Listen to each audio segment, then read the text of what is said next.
পরবর্তী আমি দেখালাম তোমাদের গুরুত্বপূর্ণ প্রশ্ন যে কোনটা অ্যাডমিশনে এই টপিক থেকে আসতে পারে, যে 1734 সালে পর্তুগিজ ভাষায় সর্বপ্রথম বাংলা ব্যাকরণ রচনা করা হয়েছে, তার পরবর্তীতে সেটা আরো 10 বছর পরে কিংবা তার পরবর্তীতে প্রশ্ন আসে কোনটা, যে 1826 সালে বাংলা ব্যাকরণ সর্বপ্রথম বাংলা ভাষায় রচিত হয় 1826 সালে, সেটা কে করে? রাজা রামমোহন রায়।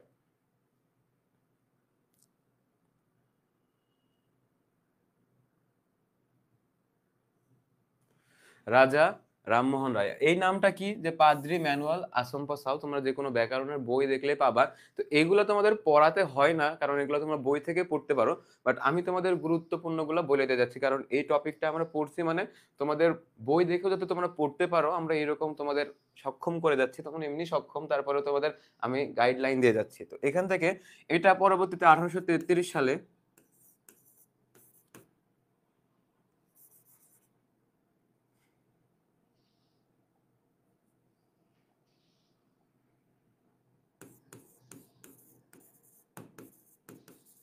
গৌড়ীয় ব্যাকরণ নামে পরিচিত।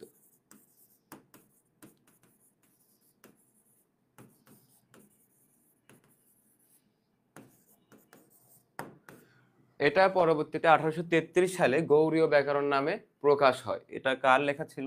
রাজা রামমোহন রায়। তো এখান থেকে তোমাদের ব্যাকরণের এখান থেকে প্রশ্ন এইগুলাই আসবে। তো আমি তোমাদের বললাম এগুলো ভালো করে পড়বা, বাদ বাকি তোমাদের বই যেগুলো আছে এগুলো একটু দেখে নিবা। তারপরে আমরা শুরু করবো ব্যাকরণের আলোচ্য বিষয়গুলা কি কি, একটু দেখতে শুরু করি।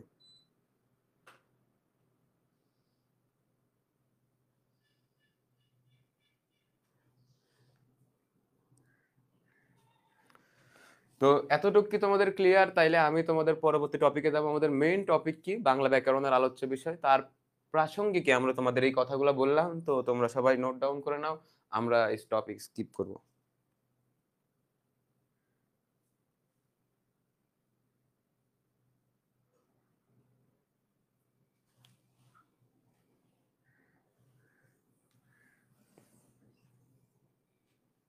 তো এবার চলে আসি আমাদের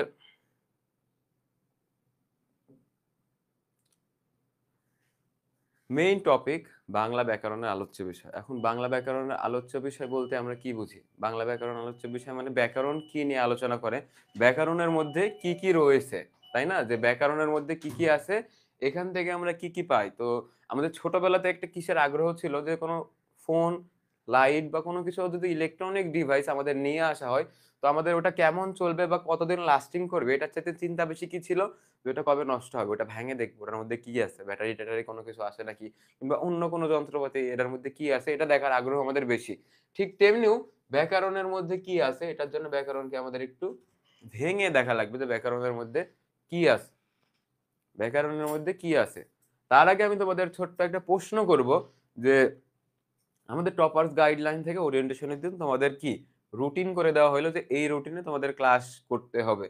এখন কথার কথা বললাম যে তোমরা এখন ঘুম থেকে উঠছো, আমরা টিচাররাই ঘুম থেকে উঠছি অনেক আগে, এসে তোমাদের এত প্রস্তুতি নিয়ে সবকিছু গুছাই ক্লাস শুরু করলাম, তোমরা এসে বললা ভাই ঘুম থেকে উঠলাম এখন।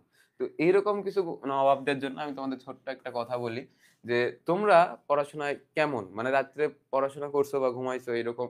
তো আমি তোমাদের ধরে নিলাম তোমরা ব্যাকরণের আজকে শুরুর ক্লাস হচ্ছে, মানে শুরু মানে একদম প্রাথমিক ক্লাস, যার ফলে আমি ধরে নিলাম তোমাদের ব্যাকরণের বেস কেমন। ব্যাকরণে নিজেকে 100-র মধ্যে কত দিবা, একটু কমেন্টে জানাও।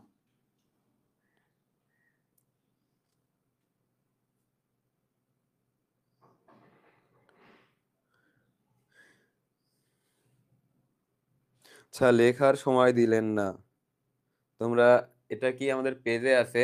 তোমাদের লেখার সময় দেওয়া হয় না, আমি ভাবছি তোমরা তুলে নিছো, তোমাদের বললাম যে কে কে তুলে নিছো একটু নোট ডাউন করে জানাও। তো ওইটার জন্য তোমরা ভিডিও থেকে তোমরা এটা পাবা। এখন জানাও তোমরা ব্যাকরণে নিজেকে 100-র মধ্যে কত দিবা। 65 আউট অফ 100, 20, 200 ভাইয়া, 100-র মধ্যে 85, 100-র মধ্যে 50। খুব ভালো তো। বাট আমি ধরে নিলাম তোমরা ব্যাকরণে 100-তে 100ই পারো, মানে তোমাদের ব্যাকরণের বেজ অনেক ভালো। বাট কি হইলো, ওই যে একটা কমেন্ট দেখে আমাদের কি, ওই যে একটা মুছে দিতে ইচ্ছে করছে আমার।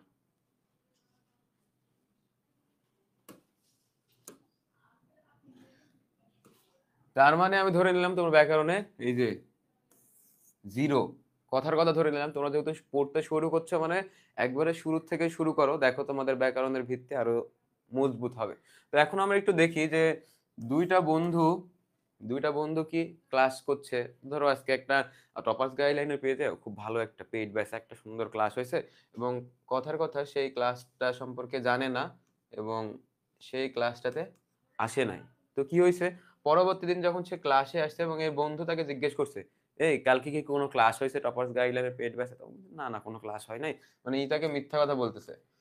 পরে সে যখন পরের দিন ক্লাস করতে আসে তখন দেখে পরীক্ষা, এবং পরীক্ষাতে আল্লাহর রহমতে সে খুব ধরনের খারাপ করছে, এবং সে একটা বড় লজ্জা পাইছে ওই জায়গা থেকে। তখন বলতেছে, কিরে বন্ধু, তুই আমাকে তো মিথ্যা কথা বললি, আমি তো বুঝতে পারলাম না, তুই আমাকে ঠগাই দিলি, তো কি হইলো এখান থেকে?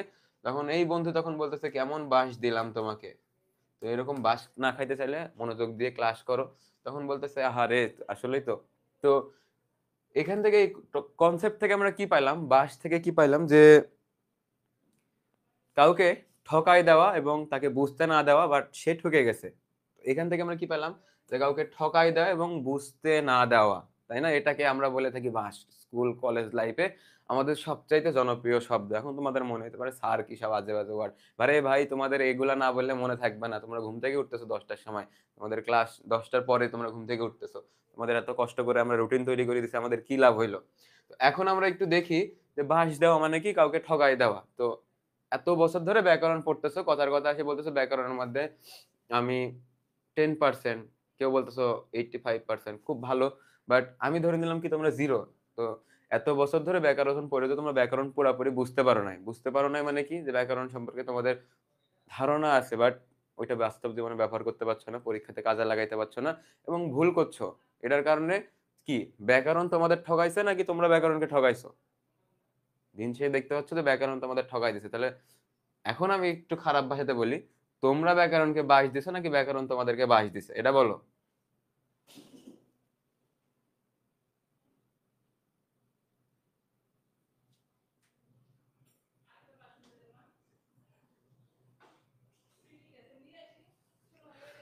আচ্ছা, আমরা দেখলাম যে তোমরা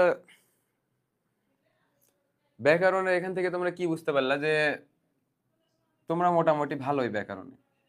ভালো মানে কি, যে ব্যাকরণ তোমাদের বাঁশ দিলেও তোমরা কি করছো, পরীক্ষাতে আল্লাহর রহমতে কেউ ফেল করো নাই। ম্যাম দেখাই দিছে, বাবা সমাজ থেকে এটা পড়ে আসো, কারক থেকে এটা পড়ে আসো, সন্ধি থেকে এটা পড়ে আসো। তারপরে কি বলছে, রচনা টচনা এগুলো একটু দেখে আসো। কেউ কেউ দেখে আসে, মুখস্থ করে আসে। আরো কিছু নবাব আছে যারা ঘুম থেকে উঠে পড়ে, তারা কি করে, ওইটা আবার কাটিয়ে নিয়ে চলে যায়, বইটাই কাটে নিয়ে চলে যায়। তো কি হয় দিন শেষে, তারা ফেল করে না, পাস করে দেয়। বাট না বুঝে পাস করার চাইতে বুঝে ফেল করা ভালো। এটা কি জানো, যে তুমি জানছো, তুমি নিজে জেনে ফেল করছো। তো এটার থেকে কি, যে তোমরা ব্যাকরণ 50% মুখস্থ করে চালাই দাও। এখন আমি তোমাদের বললাম ইত্যাদি, ইত্যাদি সন্ধি বিচ্ছেদ কি, তোমরা খটকট বলে ফেলে দিতে পারবা কি, ইতি যোগ আদি। কারণ এটা তোমরা পড়োনি, মুখস্থ করছো। এটা কি, তোমরা মুখস্থ করে নিছো, এটা তোমাদের মাথার মধ্যে চলে গেছে। তোমাদের যদি বলা হয় যে সিংহাসন কোন সমাস, তোমাদের মাথার মধ্যে মুখস্থ হয়ে গেছে, তোমরা নিয়ম জানো বা না জানো। বুঝতে পারছো? তো আমাদের ব্যাকরণের বেসটা এরকম হওয়া যাবে না যে আমরা মুখস্থ বিদ্যার উপরে চলতেছি।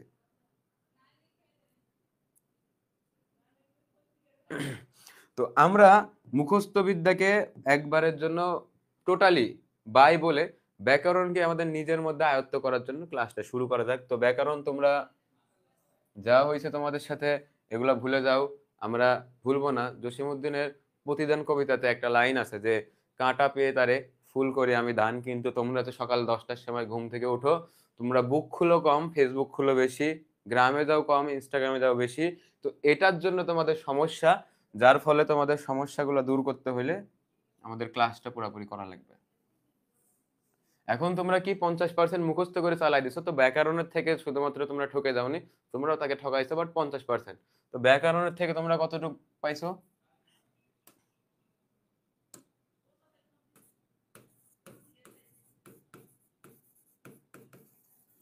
ব্যাকরণের থেকে তোমরা অর্ধবাস পাইছো, পুরাপুরি বাস পাও নাই। তো আমরা ওই যে কি বললাম, জসিমউদ্দিনের প্রতিদান কবিতায় আছে যে কাঁটা পেয়ে তারে ফুল করি আমি দান। তো আমরা তো এই যে অধ্যবসায়ে থেমে থাকবো না, আমরা তো ঘুম থেকে উঠে 10টার সময় কি বললাম তোমাদের, যে তোমরা বুক খুলো কম, ফেসবুক খুলো বেশি, গ্রামে যাও কম, ইনস্টাগ্রামে যাও বেশি।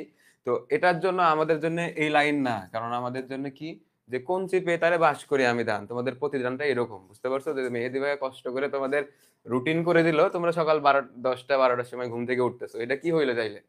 তো এখন আমারে একটা বিষয় মাথায় রাখবে, যে আমরা এখানে আসছি পড়তে এবং বুঝতে, যাতে আমরা আরেকজনকে পড়াইতে পারি। আরেকজনকে পড়ানোর সার্থকতা কি? তুমি যখন আরেকজনকে বুঝাইতে পারবা যে তুমি এটা পড়ছো, তখন তোমার পড়ানো শেখা সার্থক।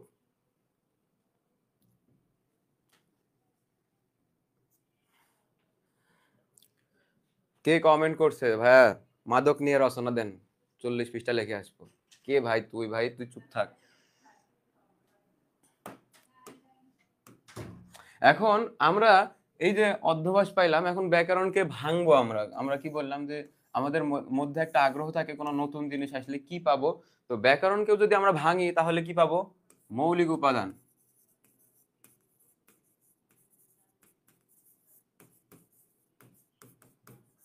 আরো কি পাবো?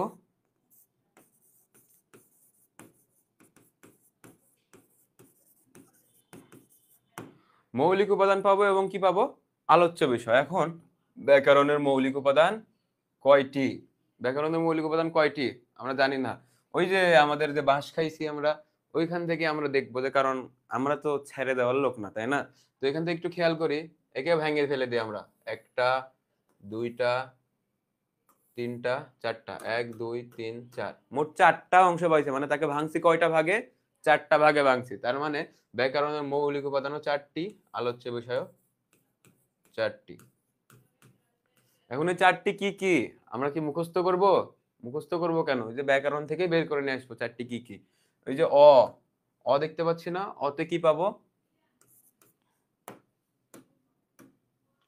অতে পাবো অর্থ। ধয়ে বয়েতে কি পাবো? ধ্বনি। বয়কারে কি পাবো? বাক্য। তালবস্যয়ে শব্দ। এটা তোমাদের কেমন লাগলো? তোমরা একটু কমেন্টে জানাবা যে ব্যাকরণ আমাদের সাথে যা করছে, আমরা তার সাথে বেশি কিছু করছি। তো আমরা ব্যাকরণের মৌলিক উপাদান 4টি ব্যাকরণ থেকে বের করে নিয়ে আসলাম। তো তোমাদের পরীক্ষাতে মনে থাকবে তো এটা, যে ব্যাকরণের মৌলিক উপাদান 4টি কি কি? আমি তোমাদের যদি এমনি বলে দিতাম যে অর্থ, ধ্বনি, বাকি পরীক্ষার হলে যাদের ভুলে যেতে, এই বন্ধু কি এটা, ধ্বনি মোনা মনি, বাট আমি তোমাদের কি বলে দিলাম, এই যে ব্যাকরণ আমাদের জ্বালাইছে কি? অর্ধবাস। এটা আমাদের রাখবা, যে অতে অর্থ, ধয়ে বয়ে ধ্বনি, বয়াকারে বাক্য, তালবস্যয়ে শব্দ। এনাফ।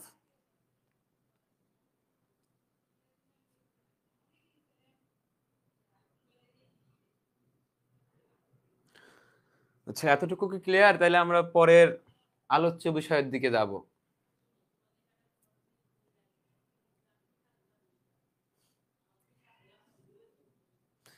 এই যে বাদল একজন কমেন্ট করছে যে অবশেষে বাঁশটা কাজে লাগলো। হ্যাঁ ভাই, তুই তো বাঙালি না? তুই কি বললাম, তুই বুক কম খুলিস, ফেসবুক বেশি খুলিস, তুই তো বাঁশ কাজে লাগাবি। এখন আলোচ্য বিষয় কয়টি এটাও আমরা জানি না, বাট আমরা বের করে নিয়ে আসবো ওখান থেকে। ওইখান থেকে বাঁশটাকে কাজে লাগাবো। এখন আমরা একটু দেখি যে একটা বিজ্ঞানী ছিল যার নাম আইজাক নিউটন। তার মাথার উপর একসময় একটা ঠাস করে ফুটবল পড়ছিল। ফুটবল পড়ার পরে কি হয়েছিল? ফুটবল পড়ছিল, তার মাথার উপর কি ফুটবল পড়ছিল? তোমরা কমেন্ট করছো না কেন? হ্যাঁ, একজন বলছে জি ফুটবল পড়ছিল, খুব ভালো তো। তার মাথার উপরে ফুটবল পড়ছিল, নিউটনের মাথার উপর, তাই না? তো নিউটনের মাথার উপর ফুটবল পড়ছিল না বাবা, নিউটনের মাথার উপর পড়ছিল আপেল। আপেলটি তার মাথার উপর পড়ার পরে সে কল্পনা করছে, আকাশ থেকে আপেলটি, গাছ থেকে আপেলটি কেন আমার মাথার উপরে পড়লো? আকাশের দিকে ছিটকাই যেতে পারতো, আমার পাশে পড়তে পারতো, আমার বুকের উপর পড়তে পারতো, বাট কেন আমার মাথার উপরে পড়লো? তো এটা নিয়ে যখন সে আলোচনা করছে বা যখন সে ভাবতেছে, কল্পনা করতেছে, তখন সে বানাই ফেলে দিল, ভাবতে ভাবতে কি বানাই ফেলে দিছে, সে নিউটনের তত্ত্ব বানাই ফেলে দিছে। অর্থাৎ কোনো বিষয় নিয়ে যদি আমরা আলোচনা করি বা কোনো বিষয় নিয়ে যদি আমরা গভীরভাবে ভাবি, সেটা কি হয়ে যায়? তত্ত্ব হয়ে যায়। তো নিউটন পারলে আমরা কেন পারবো না? তো আমরা এদিকে চলে আসি, আমরা এগুলা নিয়ে আলোচনা করবো না। এগুলো বা তত্ত্ব বানাই ফেলে দেবো, তো এগুলোর সাথে শুধুমাত্র তত্ত্ব লাগাই দাও আলোচ্য বিষয়। অর্থ তত্ত্ব, ধ্বনি তত্ত্ব, বাক্য তত্ত্ব, শব্দ তত্ত্ব। তো এই চারটা হইল ব্যাকরণের আলোচ্য বিষয়। তো এই চারটা বিষয় তোমরা বুঝতে পারো নাই কে কে? তত্ত্ব কথাটা কিভাবে আসলো তারা একটু বলো। আর এটা বুঝতে পারছো কিনা তোমরা একটু কমেন্টে জানাও, তাহলে আমরা এই টপিকটা স্কিপ করে আরেকটা টপিকে যাব। তুলে নাও সবাই।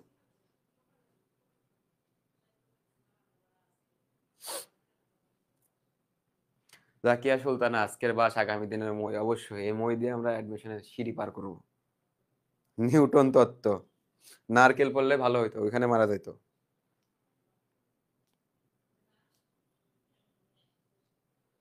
একটি আপেল, পুরো কতগুলো জেনারেশন মাথা ব্যথা হয়ে গেল।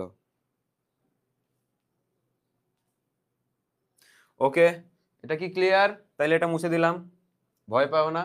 বোর্ড থেকে মুছে দিচ্ছি, জীবন থেকে মুছে দিচ্ছি না। তোমরা যদি তুলে রাখো খাতাতে, যদি তুলো খাতায় থাকবে মাথায়।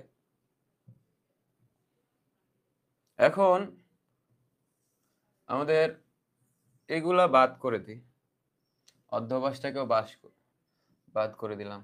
তো আমরা এটাকে রাখি।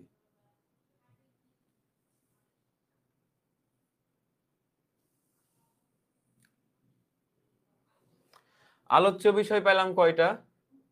চারটা। এই চারটা আলোচ্য বিষয়ের মধ্যে আমাদের ব্যাকরণের সবগুলো টপিক লুকায় আছে। ব্যাকরণের সবগুলো টপিক লুকায় আছে কিভাবে আমরা যদি দেখি, শুরুতেই কি আছে? অর্থতত্ত্ব।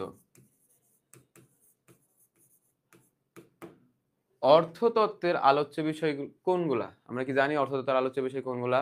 জানি না। অর্থতত্ত্বের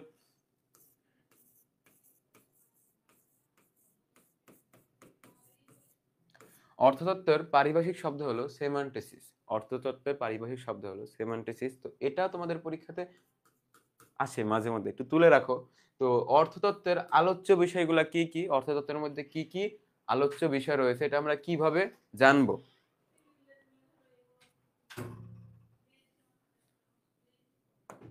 তো আমরা ছোটবেলায় একটা অঙ্ক করছি না, যেটাকে কমন নেওয়া বলে। ধরো কারো কাছে 2p আছে আর এখানে আছে p, তো এখান থেকে আমরা কমন নিতে পারবো না।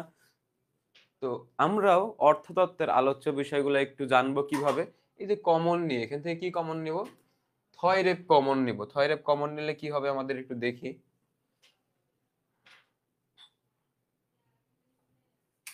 এখন আমরা যখন এই থয়রেপ কমন নিলাম, তখন আমরা দেখব ব্যাকরণের যেসব টপিক গুলার মধ্যে থয়রেপ আছে সেগুলো আমরা কি চোখ বুজে মারবো? কি অর্থতত্ত্ব। বুঝতে পারছো কিভাবে মারবো? চোখ বুজে মারবো অর্থতত্ত্ব।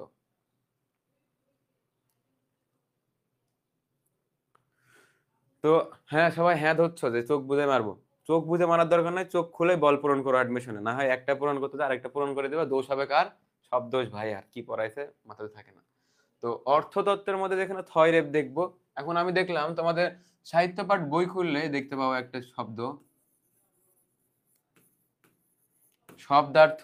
এখানে কি থয়রেপ আছে, যার ফলে এটা কোন তত্ত্বের আলোচ্য বিষয়? অর্থতত্ত্ব। যদি বলি সমার্থক শব্দ,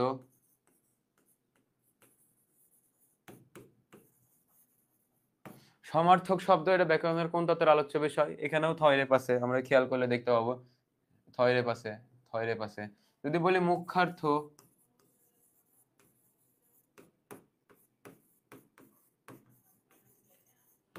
গৌণার্থ, তো এগুলো তো কি থয়রেপ আছে। যার ফলে আমরা বুঝতে পারছি যে কমন নিলাম ব্যাকরণের যেসব টপিক গুলার মধ্যে থয়রেপ দেখতে পাবো সেটা কোন তত্ত্বের আলোচ্য বিষয়?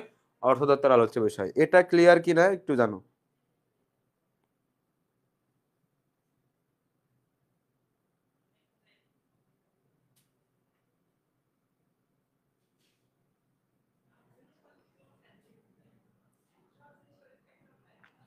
একজন কমেন্ট করছে, রিয়াদ হোসেন, সেমান্টিসিস তো বাক্যতত্ত্ব। বাক্যতত্ত্বের ওটা হলো সিনট্যাক্স, যেটাকে বলা হয় পদক্রম।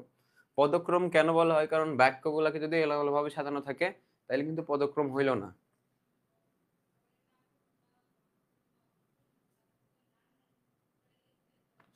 আরো একটি অর্থতত্ত্বের আলোচ্য বিষয় আছে যেটা ব্যতিক্রম আমাদের পরিবর্তিত হয়ে আসছে, সেটাকে একটু অন্য কালি দিয়ে তোমাদের লিখে দিই যাতে মনে থাকে। সেটা হইল বাগধারা। এই চারটা, সরি, এই যেগুলো আছে এগুলো হইলো অর্থতত্ত্বের আলোচ্য বিষয়। তো তোমরা একটু এটা তুলে নিছো কিনা একটু কমেন্টে জানাবা, তাইলে আমরা শুরু করব পরবর্তী। অর্থতত্ত্বের পরে কি আছে? ধ্বনিতত্ত্ব।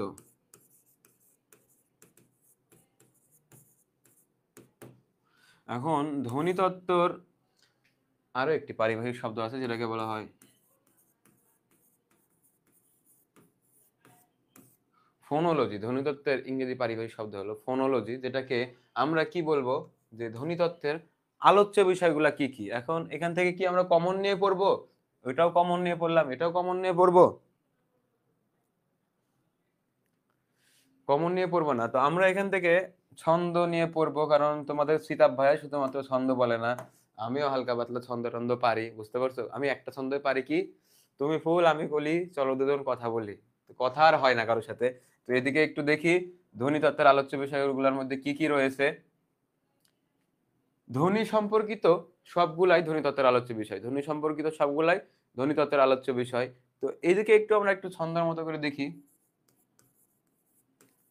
ধ্বনি বর্ণ মিলে সন্ধি হয়, নত্য সত্য বিধান কয়। এখন আমরা একটু খেয়াল করে দেখি যে ধ্বনি তত্ত্বের আলোচ্য বিষয়ের মধ্যে কি কি রয়েছে। ধ্বনি অর্থাৎ ধ্বনি সম্পর্কিত সবগুলাই, ধ্বনি প্রকরণ, ধ্বনি পরিবর্তন, ধ্বনির মিলন, যা কিছু থাকবে সবগুলা কোন তত্ত্বের আলোচ্য বিষয়? ধ্বনি তত্ত্বের আলোচ্য বিষয়। এখন বর্ণ, বর্ণ কি ধ্বনি হইতে পারে? কারণ আমরা যদি দেখি সকল বর্ণেরই কিন্তু উচ্চারিত রূপ আছে, সকল বর্ণের উচ্চারিত রূপ আছে। এখন যদি তোমাদেরকে বলা হয় এই 5 মিনিট স্বরবর্ণ ছাড়া কথা বলো তো, কেমন লাগবে? পারবা? ভাবতে ভাবতে তো দিন চলে যাবে, একটা কথা বলতে পারবো না। তো সকল বর্ণই ধ্বনি, যার ফলে বর্ণ ধ্বনি তত্ত্বের আলোচ্য বিষয়। আর একটা কি? সন্ধি। সন্ধি শব্দের অর্থ কি? সন্ধি শব্দের অর্থ ধ্বনির মিলন। তো এখানে দেখতে পেলাম সন্ধি শব্দের অর্থ কি? ধ্বনির মিলন, যার ফলে সন্ধিও ধ্বনি তত্ত্বের আলোচ্য বিষয়। এবং এখানে নিচে একটা যেটা আছে নত্য সত্য বিধান। নত্য মানে কি? মূর্ধন্য ন ধ্বনির ব্যবহার, আর এটা মূর্ধন্য স ধ্বনির ব্যবহারকে নত্য সত্য বিধান বলা হয়। যেহেতু এগুলো ধ্বনি, যার ফলে এগুলো ধ্বনি তত্ত্বের আলোচ্য বিষয়। তো এতটুকু তোমরা বুঝতে পারছো কিনা একটু কমেন্টে জানাও।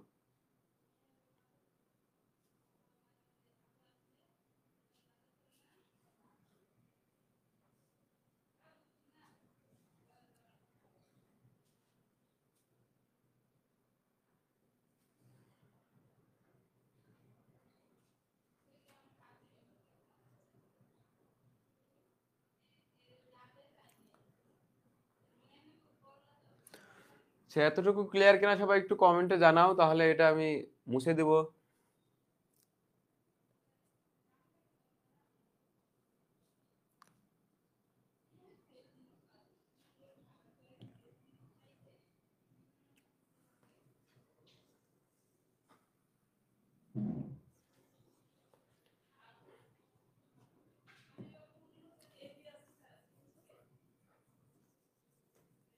তো ধ্বনি তত্ত্বের পরে আমাদের কি ছিল? বাক্য তত্ত্ব।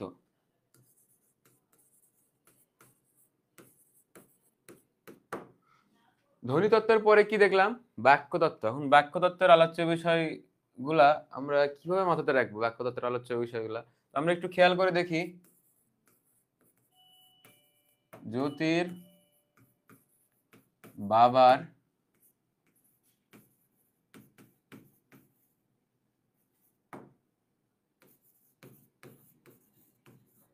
উক্তি পদ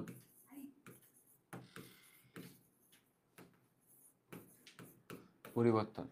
তো আমরা একটা জিনিস খেয়াল করলাম যে বাক্য তত্ত্ব লেখার পরে বাক্য তত্ত্বের ইংরেজি নামটা আমরা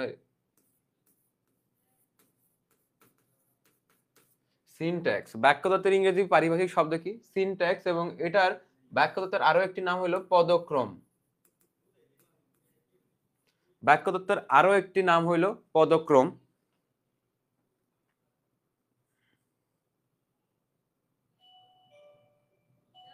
হ্যাঁ, এর আগে ক্লাসে সম্ভবত বলা ছিল যে বাগধারা আগে ছিল, এই জন্য এখানে বাবার পরে আবার কি ছিল, বাপের।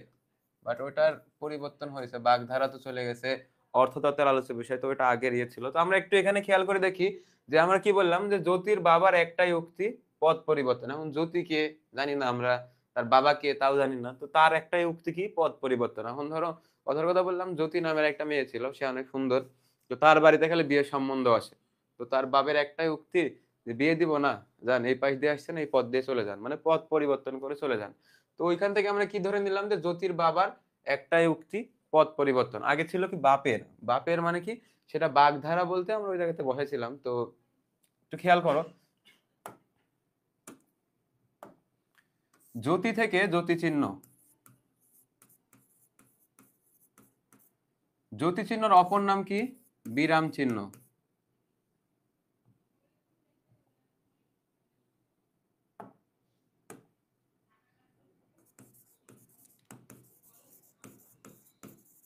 জ্যোতি চিহ্নর অপর নাম বিরাম চিহ্ন। এই যে বাবার এখান থেকে বাক্য, বাক্য মানে বাক্য সম্পর্কিত সবগুলাই বাক্যতত্ত্বের আলোচ্য বিষয়। এখন বাক্য প্রকরণ, বাক্য পরিবর্তন, বাক্য সংকোচন সবগুলাই বাক্যতত্ত্বের আলোচ্য বিষয়। এখান থেকে বাচ্য, আর যে আগে ছন্দে ছিল বাপের, এটা থেকে ছিল বাগধারা, বাট বাগধারা আমরা দেখাই দিলাম কি যে বাগধারা অর্থতত্ত্বের মধ্যে পরিবর্তিত হয়ে আসছে। তো এটা একটু স্কিপ করছি আমরা। আবার দেখি একটাই থেকে কি, এক কথায় প্রকাশ।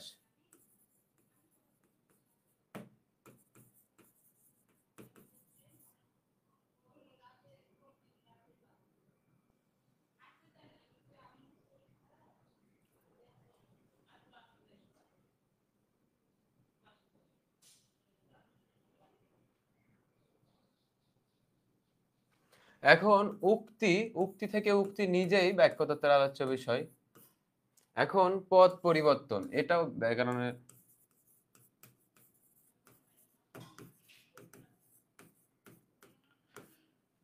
তো আমরা দেখতে পেলাম বাক্যতত্ত্বের আলোচ্য বিষয়গুলো কি কি।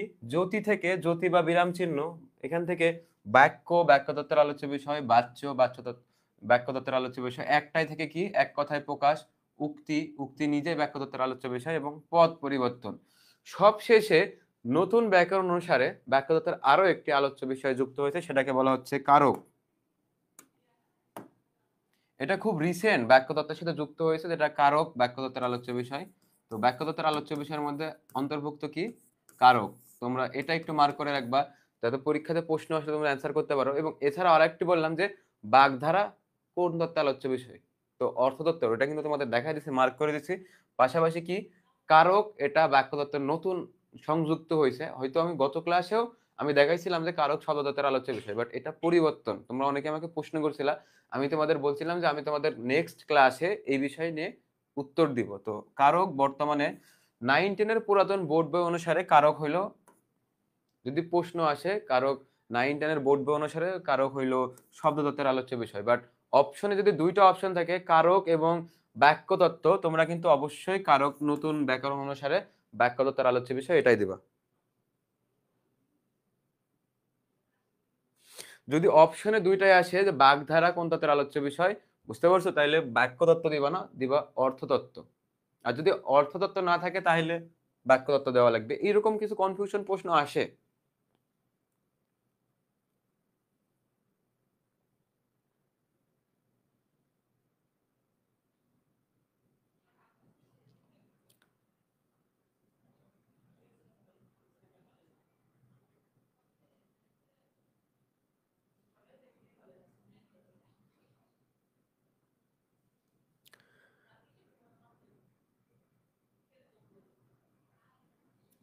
তোমরা একটু এটা তোলা হয়েছে কিনা এটা একটু কমেন্টে জানাও সবাই একটু, তাইলে আমি এই টপিকটা স্কিপ করব। তো নতুন ব্যাকরণ অনুসারে কারক কোন তত্ত্বের আলোচ্য বিষয়, কারক বাক্য তত্ত্বের আলোচ্য বিষয়।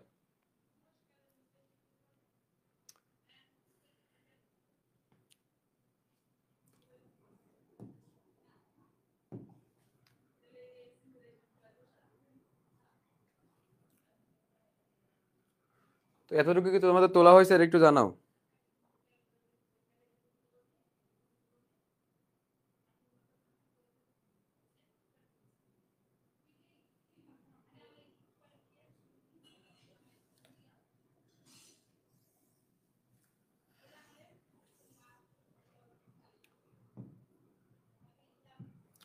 আচ্ছা, সব শেষে কি আমাদের শব্দতত্ত্ব।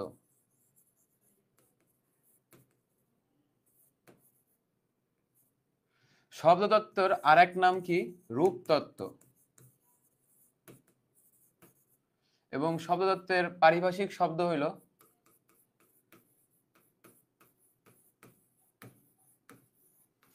মরফোলজি। শব্দতত্ত্বের পারিভাষিক শব্দ হইল মরফোলজি। এখন আমরা দেখব শব্দতত্ত্বের অপর নাম রূপতত্ত্ব কেন বলা হচ্ছে। একটি শব্দের রূপ থাকতে পারে একাধিকগুলো। এখন আমি বললাম যে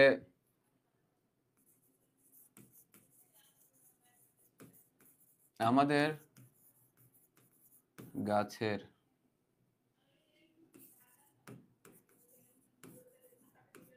ফল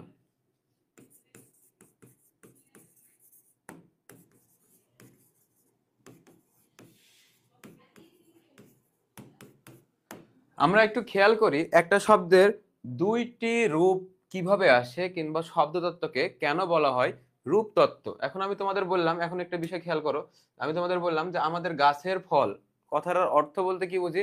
আমাদের বাড়িতে কোনো মৌসুমী ফল আছে, কিংবা সেটা নিয়ে আমাদের সেটা বুঝতেছি। বাট আমি বললাম পাপের ফল ভয়ঙ্কর। তো দুইটার কিন্তু অর্থ কিন্তু দুই রকম। তো এই জায়গাতে অর্থের পাশাপাশি কিন্তু দুইটা রূপও দুই রকম। শব্দর বানান সবকিছু ঠিক, বাট দুইটা শব্দের রূপ কিন্তু আলাদা, অর্থ টোটালি আলাদা।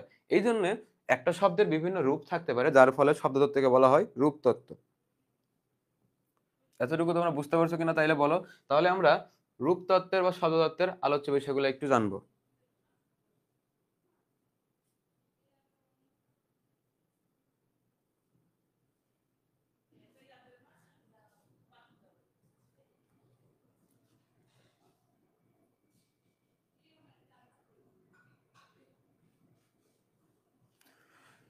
তো এতটুকু তোমরা তুলছো, আমি এতটুকু মুছে দিই, তারপরে আমরা একটু শব্দতত্ত্ব বা রূপতত্ত্বের আলোচ্য বিষয়গুলো একটু দেখি।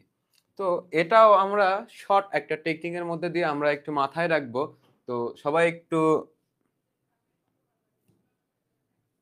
তুলে নিবা এটা, কারণ এটা একটু বেশি স্পেশাল। যে এটা অনেক ব্যাপক, বাট মাথাতে রাখতে হলে এটা মনে রাখতে হবে শব্দতত্ত্বের বা রূপতত্ত্বের আলোচ্য বিষয় কি। তো শুরুতে কারক, সমাস, কাল, ক্রিয়া, ধাতু, বচন, লিঙ্গ নিয়া, ভক্তি, প্রত্যয়, পাবে, তুমি,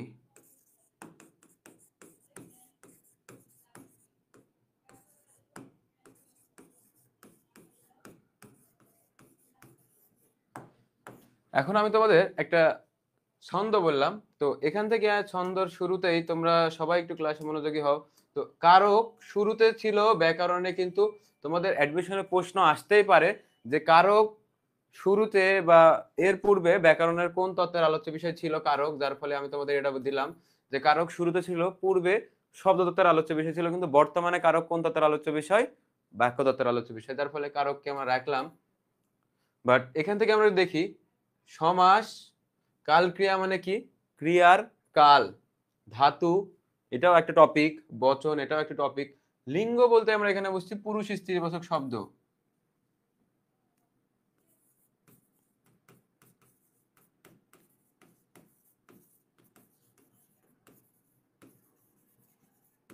পুরুষ স্ত্রীবাচক শব্দ। ভক্তি, ভক্তি বলে কি ব্যাকরণে কোনো টপিক আছে আমাদের কাছে? ভক্তি বলে কোনো টপিক নাই, বাট এটা সময় নাই, এর আগে লাগাই দিলাম বি।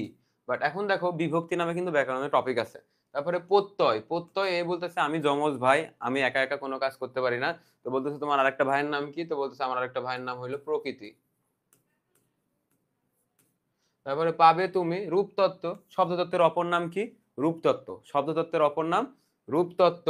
এখন আমাদের কি ব্যাকরণ পড়তে কি আমাদের কি স্বর্গে যাওয়া লাগবে? অবশ্যই না, স্বর্গে যাওয়া সম্ভব না। আমরা ক্লাসেই থাকি এবং সেটা হয়ে যায় উপসর্গ। তো এই হইল শব্দতত্ত্বের আলোচ্য বিষয়। তো শব্দতত্ত্বের আলোচ্য বিষয়ের মধ্যে থেকে কারক শুরুতেই বাদ। যদি পরীক্ষাতে যদি প্রশ্ন আসে যে কারক পূর্বে ব্যাকরণের কোন তত্ত্বের আলোচ্য বিষয় ছিল, তখন প্রশ্ন করবে কি শব্দতত্ত্ব। বাট কারক বর্তমানে ব্যাকরণের কোন তত্ত্বের আলোচ্য বিষয় তোমাদের দেখাই দিলাম বাক্যতত্ত্ব। তো শব্দতত্ত্বের আলোচ্য বিষয় এগুলা কি? সমাস, কাল ক্রিয়া মানে ক্রিয়ার কাল, ধাতু, বচন, লিঙ্গ মানে পুরুষ স্ত্রীবাচক শব্দ, বিভক্তি, প্রকৃতি প্রত্যয় আর উপসর্গ, এই কয়টা হইলো শব্দতত্ত্বের আলোচ্য বিষয়।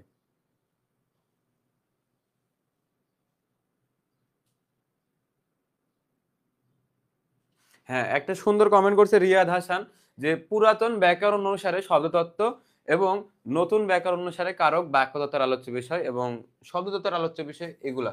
তোমরা এগুলো একটু তুলে নিবা, তুলে নিলে আমি তোমাদের, তোমরা একটু কমেন্টে জানাবা, তাহলে আমাদের শব্দতত্ত্বের আলোচ্য বিষয় শেষ এবং বাংলা ব্যাকরণের আলোচ্য বিষয় আমাদের প্রায় শেষ।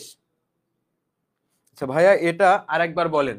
তো আমি তোমাদের বললাম সমাস, কাল, ক্রিয়া, ধাতু, বচন, লিঙ্গ নিয়া ভক্তি প্রত্যয় পাবে তুমি রূপতত্ত্বের স্বর্গে গিয়া। তো এইটা হলো, এই ছন্দের মাধ্যমে আমরা মনে রাখবো, কি মনে রাখবো, যে শব্দতত্ত্ব বা রূপতত্ত্বের আলোচ্য বিষয় কয়টি।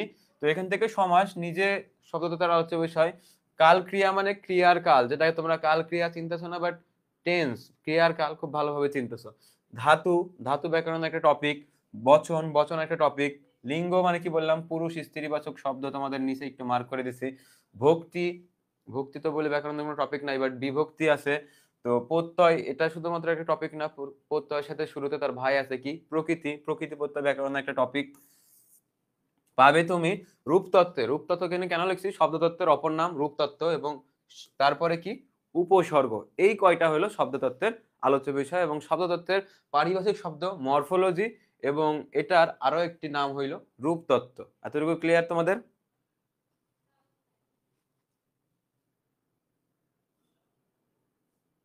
ভাই আরেকবার বললেন, তোমাদের রিকোয়েস্টে আরেকবার বললাম, তো তোমরা এবার বুঝতে পারছো কিনা একটু কমেন্টে জানাও। এই তো নিঝুম জান্নাত অর্নিশ একটা সুন্দর কমেন্ট করছে যে অর্থতত্ত্ব, ধ্বনিতত্ত্ব, বাক্যতত্ত্ব বাদ দিয়ে যেগুলো ভাবো সেগুলাই শব্দতত্ত্বের আলোচ্য বিষয়। এখন তোমাদের আমি বললাম যে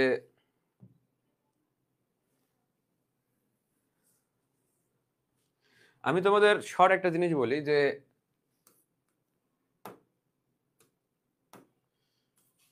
এ বি সি ডি। এখন তোমাকে বলা হইলো, ধরো তুমি কোনোদিন ডি বলে কোনো বর্ণ দেখো নাই, ইংরেজিতে ডি বলে কোনো বর্ণ আছে এটা তুমি কোনোদিন দেখোই নাই। তো তুমি চিনো কাকে? এ বি সি তিনজনকে তুমি চিনো। এখন তোমাদেরকে বলা হইলো যে ডি নামের বর্ণটি কোনটি। তুমি তো এই তিনজনকে চিনো, যেটা অপরিচিত সেটাই ডি। অর্থাৎ তুমি যদি ধ্বনিতত্ত্ব, অর্থতত্ত্ব, বাক্যতত্ত্ব এগুলো সম্পর্কে জানো, তাহলে শব্দতত্ত্ব কোনটা তুমি তো বুঝতে পারো, বাকি যেগুলো থাকবে সবগুলো শব্দতত্ত্ব। খুব সুন্দর টেকনিকটা, ভালো লাগলো।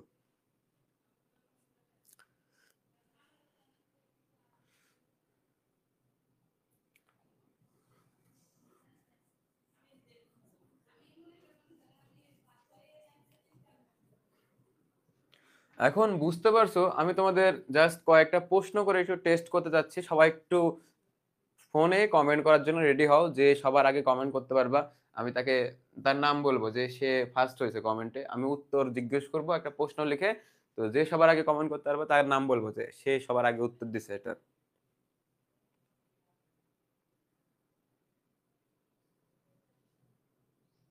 এখন আমি বলবো যে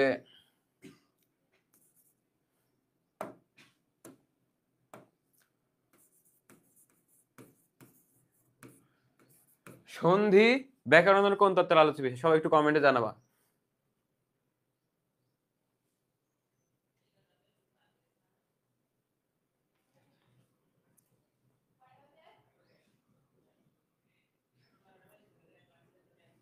সন্ধি ব্যাকরণের কোন তত্ত্বের আলোচ্য বিষয়, সবাই একটু কমেন্টে জানাবা।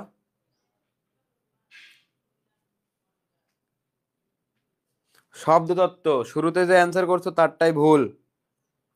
ধ্বনিতত্ত্ব, পরবর্তী যারা কমেন্ট করছো ধ্বনিতত্ত্ব ইনস্টল করে দাও। হ্যাঁ, তো আচ্ছা এখান থেকে আমি দুইটা প্রশ্ন করি। আচ্ছা, শুরুতে যে অ্যান্সার করতো তারটা ভুল হয়েছে, শব্দতত্ত্ব না, সন্ধি, ব্যাকরণের, ধ্বনিতত্ত্বের আলোচ্য বিষয়, ধ্বনিতত্ত্ব কমেন্ট করছো। তো সবাই তোমরা যারা কমেন্ট করতেছো তাদেরকে ধন্যবাদ যে তোমরা ক্লাস শেষে অন্তত বুঝতে পারছো যে এটা কোন তত্ত্বের আলোচ্য বিষয়। তারপর আরেকটি,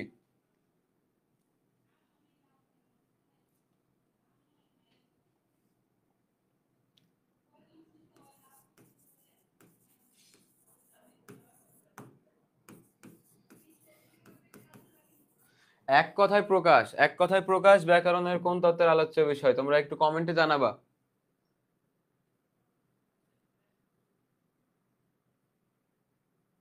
তোমরা একটু কমেন্টে জানাবা, তাহলে আমি বুঝতে পারবো যে আমার ক্লাস শেষে তোমরা বুঝতে পারছো কতটুকু আর আমি তোমাদের বুঝাইতে পারছি কতটুকু।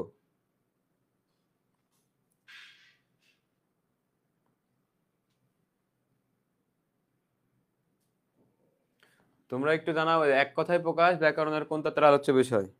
বাক্যতত্ত্ব। তো তোমরা যারা শুরুতে উত্তর দিছে কে? তাসফিয়া হাসান, জান্নাতুল মামা, এই দুজন একসাথে কমেন্ট করছে, তো তাদের দুইটাই সঠিক হয়েছে। তোমাদের ধন্যবাদ যে তোমরা খুব তাড়াতাড়ি রেসপন্স করছো এবং বুঝতে পারছো। তো অ্যাডমিশনে তোমাদের এরকম প্রশ্ন আসলে কি তোমাদের আর কোনো সমস্যা হবে? তোমরা একটু কমেন্টে জানাও যে তোমরা এই টপিকটা নিয়ে কোনো সমস্যা আছে কিনা, থাকলে আমাকে প্রশ্ন করতে পারো। আর আমার বিশ্বাস যে তোমাদের যেভাবে পড়ানো হচ্ছে বা যেভাবে ইয়ে করা হচ্ছে তোমাদের সমস্যা না হওয়ার কথা। তো আমরা আমাদের বাংলা ব্যাকরণের আলোচ্য বিষয় শেষ, তো আমরা একটু যাব আমাদের কবিতা সেকশনে, যেটা আমাদের ছিল সোনার তরী।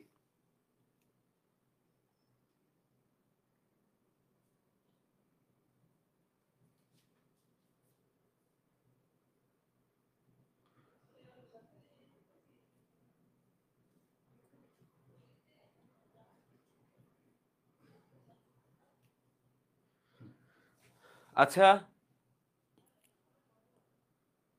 বাক্যতত্ত্ব একজন লিখছে অর্থতত্ত্ব হবে না আপু, এটা বাক্যতত্ত্বের আলোচ্য বিষয় হবে। অর্থতত্ত্ব হইতে হলে আমাদের কি বাগধারা বাদে সবগুলাতে থয়রেফ থাকা লাগবে।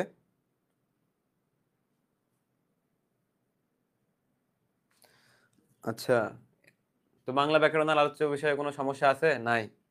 তো আমরা চলে যাব আজকে কবিতা সেকশনে। কবিতা মানে কি, কবিতা পড়তে আমাদের ভালো লাগে। তো আমার পড়া অন্যতম একটা শ্রেষ্ঠ কবিতার মধ্যে সোনার তরী কবিতা মনে হয়, যেটা আমাদের মানব জীবনের অংশ এবং আমাদের সাথে ওতপ্রোতভাবে জড়িত।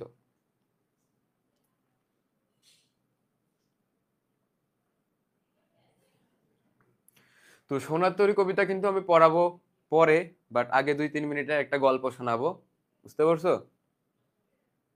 তো তোমরা কি গল্প শুনবা নাকি সরাসরি পড়াতে শুরু করবো? তো আমি চাচ্ছিলাম তোমাদের ছোট্ট একটা গল্প বলতে, যেটা পড়লে গল্পটা শুনলে অবশ্যই সোনার তরী কবিতা অর্ধেক হয়ে যাবে।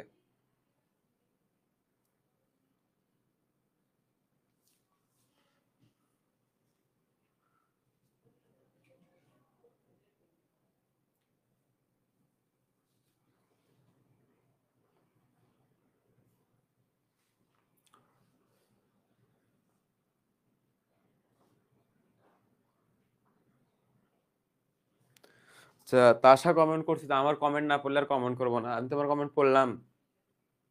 আচ্ছা, আমি তোমাদের সোনার তরী কবিতার আঙ্গিকে একটা গল্প বলি, যে আমি এই গল্পটা কেন বলতেছি তোমাদের, কারণ এটা আমাদের জীবনের একটা অংশ।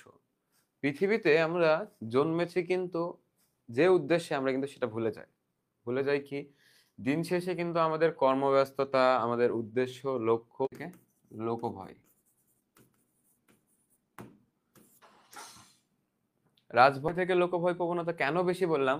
রাজভয় মানে সৃষ্টিকর্তাকে ভয়। এখন সৃষ্টিকর্তাকে ভয় মানে আমাদের কোনো ভয়, যেটা সৃষ্টিকর্তাকে, যে এটা পাপ করলে আমাদের পাপ হবে। কথার কথা বললাম যে গান বাজনা কিংবা এটা শুনলে আমাদের পাপ হবে, বাট এটার ভয় আমাদের লাগে না। বাট কি, যে হুট করে যদি মানুষের মধ্যে আমার ফোনে একটা গান বেজে ওঠে, যেটা কিংবা কোনো কিছু চালু হয়ে যায়, বা আমার ধরো আজকে আমার এই শার্টটা ছিঁড়ে গেছে, এখন আমি মানুষের সামনে পড়ে গেলাম, মানুষজন আমার দিকে হাসবে, হাসাহাসি করবে, এই লোকভয় প্রবণতাটা আমার কাছে বেশি। এই শার্ট আমি পরবোই না, বরং একটা নতুন শার্ট কিনে রাস্তায় বের হবো। আমাদের প্রবণতাটা এইরকম। তো এটা বলার কারণ যে এই কবিতার সাথে এটা সামঞ্জস্যপূর্ণ। এখন সোনার তরী কবিতার সাথে কেন বললাম,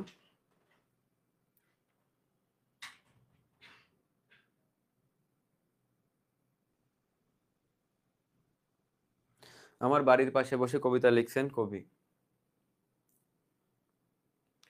এখন সোনার তরী কবিতার আমি সারমর্ম একটু বলি যে একটা সকাল শুরু হচ্ছে। সকাল মানে কি? একটা মানুষের জীবন শুরু হচ্ছে। জীবনটা কেমন? একজন কৃষকের জীবন।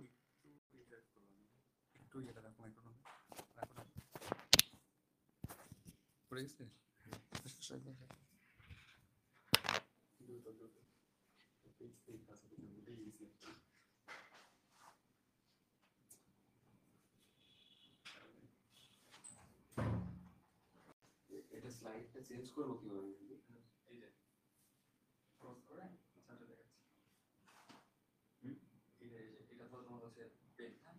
এই যে এখানে ক্রস চিহ্ন আসবে অথবা এই যে প্লাস চিহ্ন আসবে, প্লাসের দিকে পরেরটা আসবে না, এটা আসবে না, ক্রস করে তোমার উঠাবে। এই যে ধরো পেন আছে তোমার, এই যে ক্রস, তুমি ক্রসে ক্লিক করো, দেন পিডিএফ এর মতো একটা।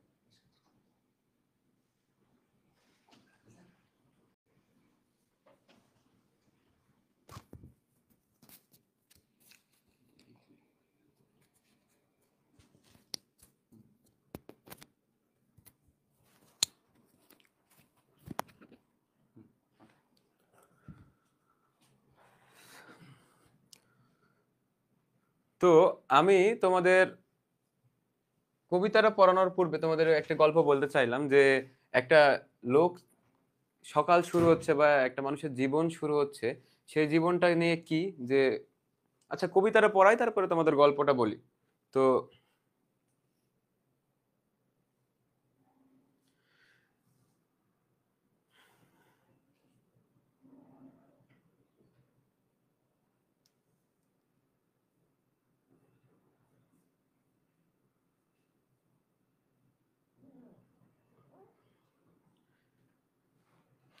তো আমাদের কবিতা পড়ার আগে আমাদের কি মাথায় রাখা লাগবে যে কবি পরিচিতি। কবি পরিচিতিটা কি? তো সোনার তরী কবিতাটা লিখছেন কে?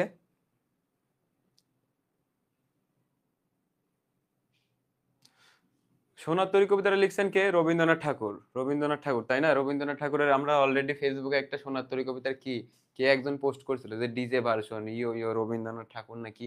তো এটা আমাদের ঠাট্টা করার বিষয় না, এটা আমাদের সোনার তরী কবিতা, আমাদের খুবই একটা বাংলা সাহিত্যে জনপ্রিয় একটি কবিতা এবং এটা আমাদের খুবই তাৎপর্যপূর্ণ। আচ্ছা গল্পটা বলেন, গল্পটা আমি শেষে বলবো, তোমাদের আগ্রহ থাকুক। রবীন্দ্রনাথ ঠাকুর কবি পরিচিতি। তো বাংলা সাহিত্যের সবচেয়ে সর্বশ্রেষ্ঠ প্রতিভা রবীন্দ্রনাথ ঠাকুর 1861 খ্রিস্টাব্দে 7ই মে জন্মগ্রহণ করেন। তো এগুলো আমি তোমাদের পড়াইতে চাচ্ছি না, কারণ এগুলো তোমরা পড়তে পারবা। কারণ আমি তোমাদের বলে দিব কোনগুলা যেগুলা তোমাদের একটু সমস্যা হবে, যে নাটক উপন্যাসগুলা, যে কাব্যগ্রন্থগুলা কিভাবে মাথায় রাখবো। তো কাব্যগ্রন্থগুলা কি, যে রবীন্দ্রনাথের কাব্যগ্রন্থের মধ্যে কিন্তু আমাদের সবচাইতে বেশি পরীক্ষাতে প্রশ্ন আসে যেটা নিয়ে, সেটা হইলো তোমাদের মুখস্থ করতে বলবো না, ছোট গল্প। রবীন্দ্রনাথকে বলা হয় ছোট গল্পের জনক। আমি তোমাদের পড়াচ্ছি যে তোমাদের পিডিএফটা দিয়ে দেওয়া হবে, তখন তোমাদের কবির জন্মসাল মৃত্যুসাল এগুলো তোমাদেরকে আমি ধরে ধরে এখন মুখস্থ করাবো। এগুলা থেকে প্রশ্ন আসবে, বাট তোমাদের সবচেয়ে বেশি প্রশ্ন আসবে এই ছোট গল্প নিয়ে। রবীন্দ্রনাথ কি? ছোট গল্পের জনক। রবীন্দ্রনাথকে কি বলা হয়? ছোট গল্পের জনক বলা হয়।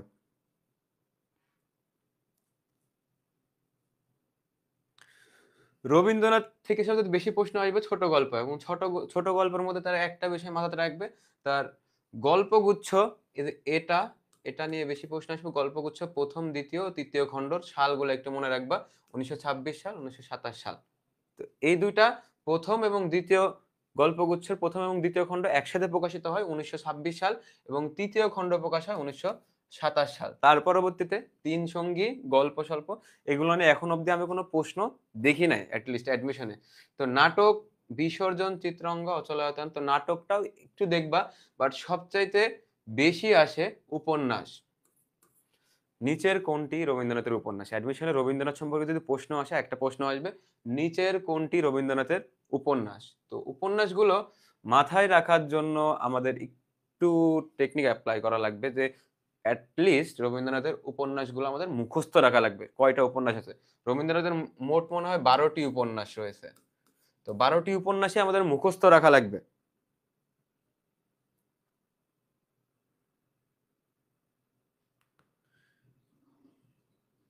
তো সোনার তরী কবিতাটা তোমরা একটু বের করবা, পাশাপাশি তোমরা একটু লিখে নেবে উপন্যাসগুলা কিভাবে একটু মাথায় রাখা যায়। তো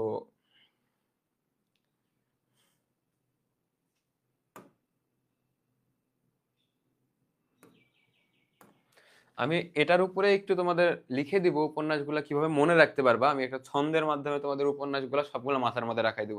তো এটা একটু তোমরা তুলে নেবে এবং উপন্যাসগুলো অ্যাডমিশনের জন্য মাস্ট মাথায় রাখবা।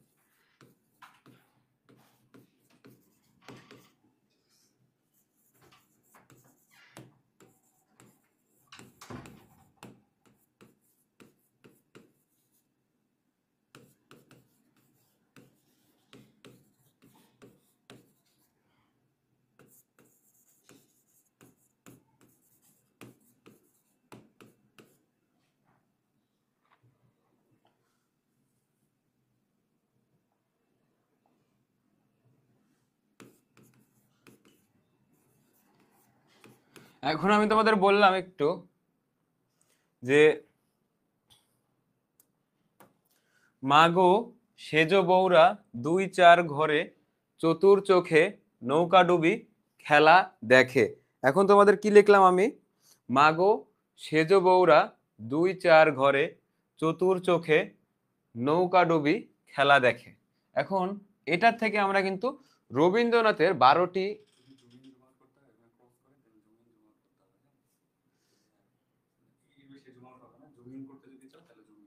ওকে ওকে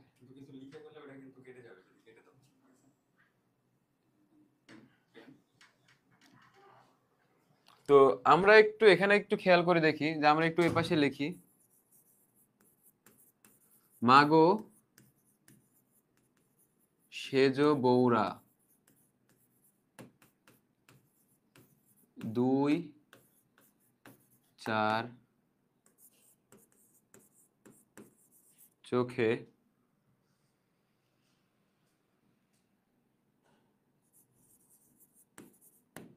ঘরের বাইরে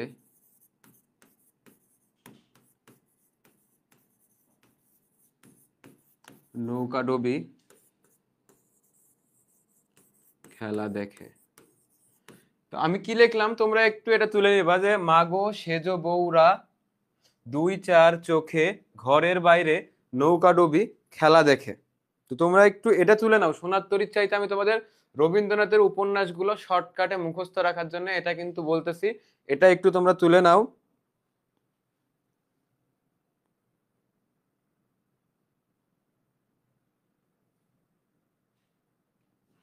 তে আমরা একটু এখান থেকে একটু লক্ষ্য করি যে এখান থেকে আমরা কিভাবে রবীন্দ্রনাথের সবগুলো উপন্যাস পাবো। এই যে মা, মাতে মালঞ্চ, গোতে গোরা, শেষের কবিতা,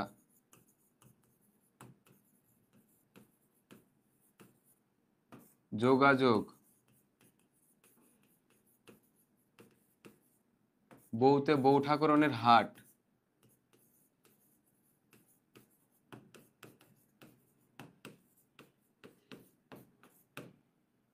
রাতে রাজস্বী, দুইতে দুই দুই বোন,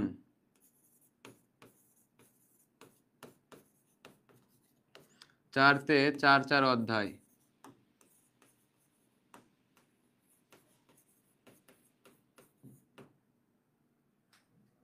চোখে চোখের বালি,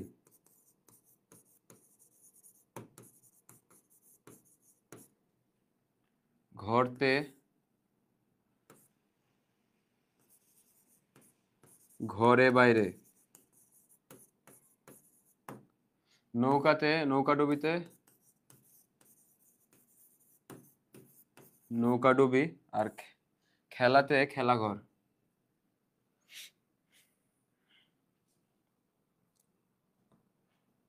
রেড কালার বোঝা যাচ্ছে না, তো একটু কষ্ট করে আমি বললাম মাগো সেজো বউরা দুই চার চোখে ঘরের বাইরে নৌকাডুবি খেলা দেখে।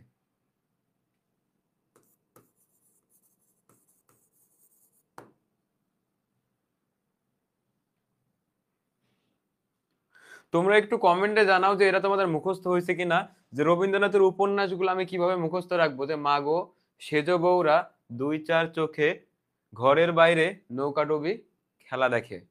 তো এটা একটু তোমরা মাথাতে রাখো আর তুলে নাও, আর একটু কমেন্ট করে জানাও যে তোমরা।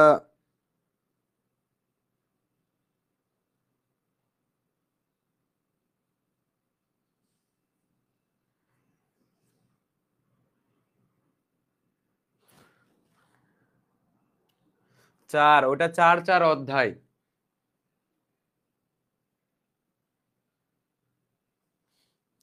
আচ্ছা ভাইয়া, উনার কি এগুলা ছাড়া কোনো কাজ ছিল না? উনি নাকি জমিদার ছিলেন, তাহলে বেশি থাকার, ব্যস্ত থাকার কথা। এত কিছু লিখছে যা মনে রাখাই কষ্টকর। রে ভাই, উনি এতগুলা লিখছে বলেই তুই ওর লেখা এখন পড়তেছিস বসে বসে। 100 বছর আগে লিখে গেছে, 100 বছর পরেও আসে আমাদের যত প্রজন্ম আছে সবগুলা তার লেখাই পড়তেছে। তো জমিদারের চাইতে কি কোনো কিছু কম?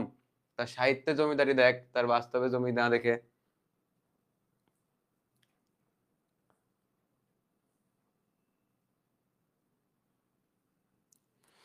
আচ্ছা, আমি এটা তোমাদের জন্য লিখে রাখছি, যে আমি আরেকবার বলি, মাগো সেজো বউরা দুই চার চোখে ঘরের বাইরে নৌকাডুবি খেলা দেখে। মাতে মালঞ্চ, গোতে গোরা, শেষে শেষের কবিতা, জোতে যোগাযোগ, বউতে বউ ঠাকুরনের হাট, রাতে রাজস্বী, দুইতে দুই দুই বোন, চারতে চার চার অধ্যায়, চোখেতে চোখের বালি, ঘরেতে ঘরে বাইরে, নৌকাডুবিতে নৌকাডুবি, এবং খেলাতে খেলাঘর।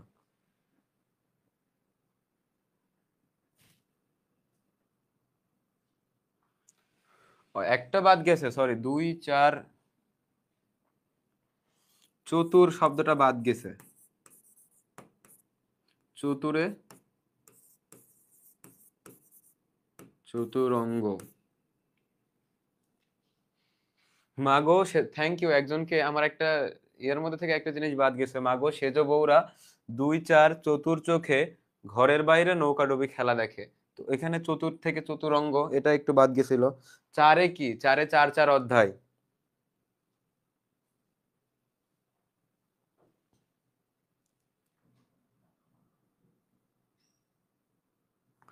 আচ্ছা, এতটুকু তোমাদের হয়েছে কিনা তাইলে একটু বলো, তাইলে আমি তোমাদের কবিতার দিকে যাব একটু। এখান থেকে তুলে নিচ্ছে ওরা, এতটুকু ক্লিয়ার। আচ্ছা আচ্ছা আচ্ছা, এটা যদি তোমাদের আরো বেশি প্রয়োজন হয় তাহলে আমি তোমাদের পিডিএফ দিয়ে দাও, এরকম যে উপন্যাস গল্পগুলো কিভাবে তোমাদের মনে রাখতে হবে, এগুলো আমার কাছে তৈরি করা আছে।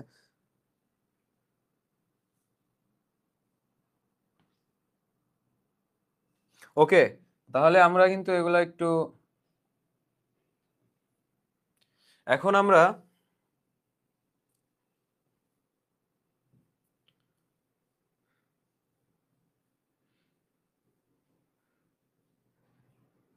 তোমাদের মেইনলি সমস্যা হয় কবিতাতে। কবিতা আমরা পড়ি, কবিতার অর্থ না বুঝে পড়ি, কবিতার কোন শব্দ থেকে কোন প্রাসঙ্গিক থেকে কোনটা কিভাবে আসছে সেটার অর্থ না বুঝে আমরা কবিতা পড়ি, যার ফলে আমাদের সমস্যা হয়। কবিতা আমরা পড়ি ফিল নেওয়ার জন্য, বাট বোঝার জন্য পড়ি নাই। কবিতা কি? কবিতা ছড়া, দুইটা আলাদা। তোমাদের কি কেউ অ্যান্সার দিতে পারবা যে কবিতা আর ছড়ার মধ্যে পার্থক্য কি? যদি উত্তর দিতে পারো তাহলে তোমাদের সোনার তরী কবিতাটা সুন্দরভাবে পড়াবো। যেহেতু আমি সাহিত্যের স্টুডেন্ট, সাহিত্যতে আমার একটু ভালো লাগা কাজ করে, তো এটাও তোমাদের খুব মজা করে পড়াবো। তার আগে তোমাদের একটা প্রশ্নের অ্যান্সার দেওয়া লাগবে, কি যে কবিতা এবং ছড়ার পার্থক্য কি?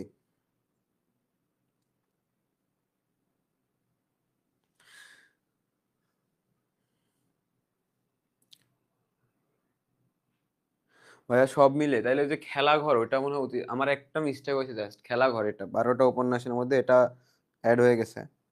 আচ্ছা, পিডিএফ দিয়ে দেবো তোমাদের। ওই জায়গাতে বোর্ডের মিস্টেকের কারণে, সরি, ওই জায়গাতে লেখা তুলতে পারি না ঠিক মতো, এটার জন্য। তো তোমরা একটু আমাকে কমেন্টে জানাও যে আচ্ছা পিডিএফটা দিয়ে দেওয়া হবে তোমাদের মাহাদি ভাইকে তোমাদের গ্রুপে, আমি দিয়ে দেবো না তোমাদের গ্রুপে।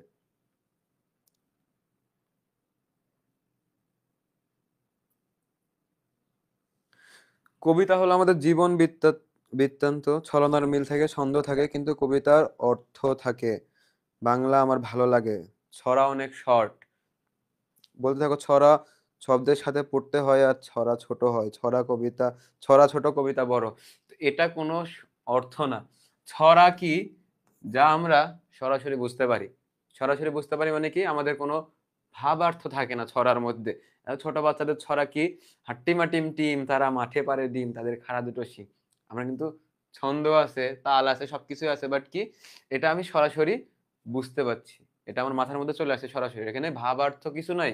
বাট কবিতার মধ্যে কি রয়েছে, ভাবার্থ রয়েছে, একটা শব্দের সাথে আরেকটা শব্দের মিল রয়েছে। এটা কি, যে আমাদের একটা শব্দের অর্থ কিন্তু অনেক ব্যাপক হইতে পারে, একটা লাইনের ব্যাখ্যা কিন্তু অনেক বড় হইতে পারে। যে বাঘ বাকুম পায়রা মাথায় দিয়ে টায়রা, তো এগুলা হইলো ছড়া ছোট বাচ্চাদের, এগুলোর মধ্যে কোনো ভাবার্থ নাই। বাট কবিতার মধ্যে কি, একটা শব্দের অনেক বড় অর্থ রয়েছে, মানে ভাবার্থ রয়েছে আর ভাবার্থ নাই। আসলে কবিতা ছোট, সরি ছড়া ছোট কবিতা বড়, এগুলা স্বাভাবিক, তোমরা যেগুলো বলতেছো এগুলো ঠিক আছে। বাট মেইন পার্থক্য, যে ছড়াতে কোনো ভাবার্থ থাকে না, আর কবিতাতে ব্যাপক ভাবার্থ থাকে।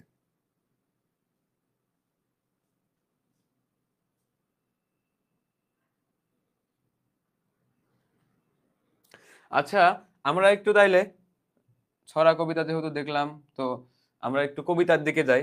তো কবিতা সোনার তরী, সোনার তরী লিখছেন রবীন্দ্রনাথ ঠাকুর, এবং সোনার তরী নাম কবিতা, তার বৈশিষ্ট্য কি, নাম কবিতা।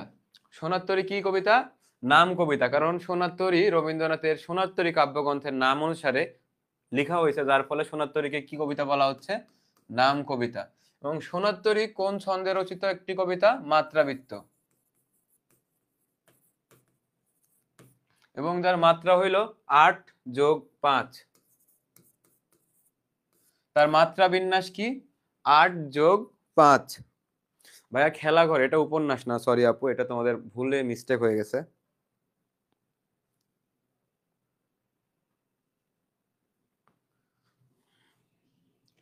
তো সোনার তরী কবিতাটি কোন ছন্দে রচিত, মাত্রাবৃত্ত ছন্দে রচিত, এবং তার মাত্রা বিন্যাসটা কি, 8+5, মানে প্রতিটা লাইতে 8 এবং 5টা। এখন একটু খেয়াল করো তার মাত্রা বিন্যাসটা কিভাবে, দেখো, 1টা 2টা 3টা 4টা 5টা 6টা 7টা 8টা, এখানে কয়টা পেলাম, 8। এখানে কয়টা পেলাম, 1 2 3 4 5, মোট 5টা, এখানে 8+5, এই 8+5 হইলো সোনার তরী কবিতার মাত্রা বিন্যাস।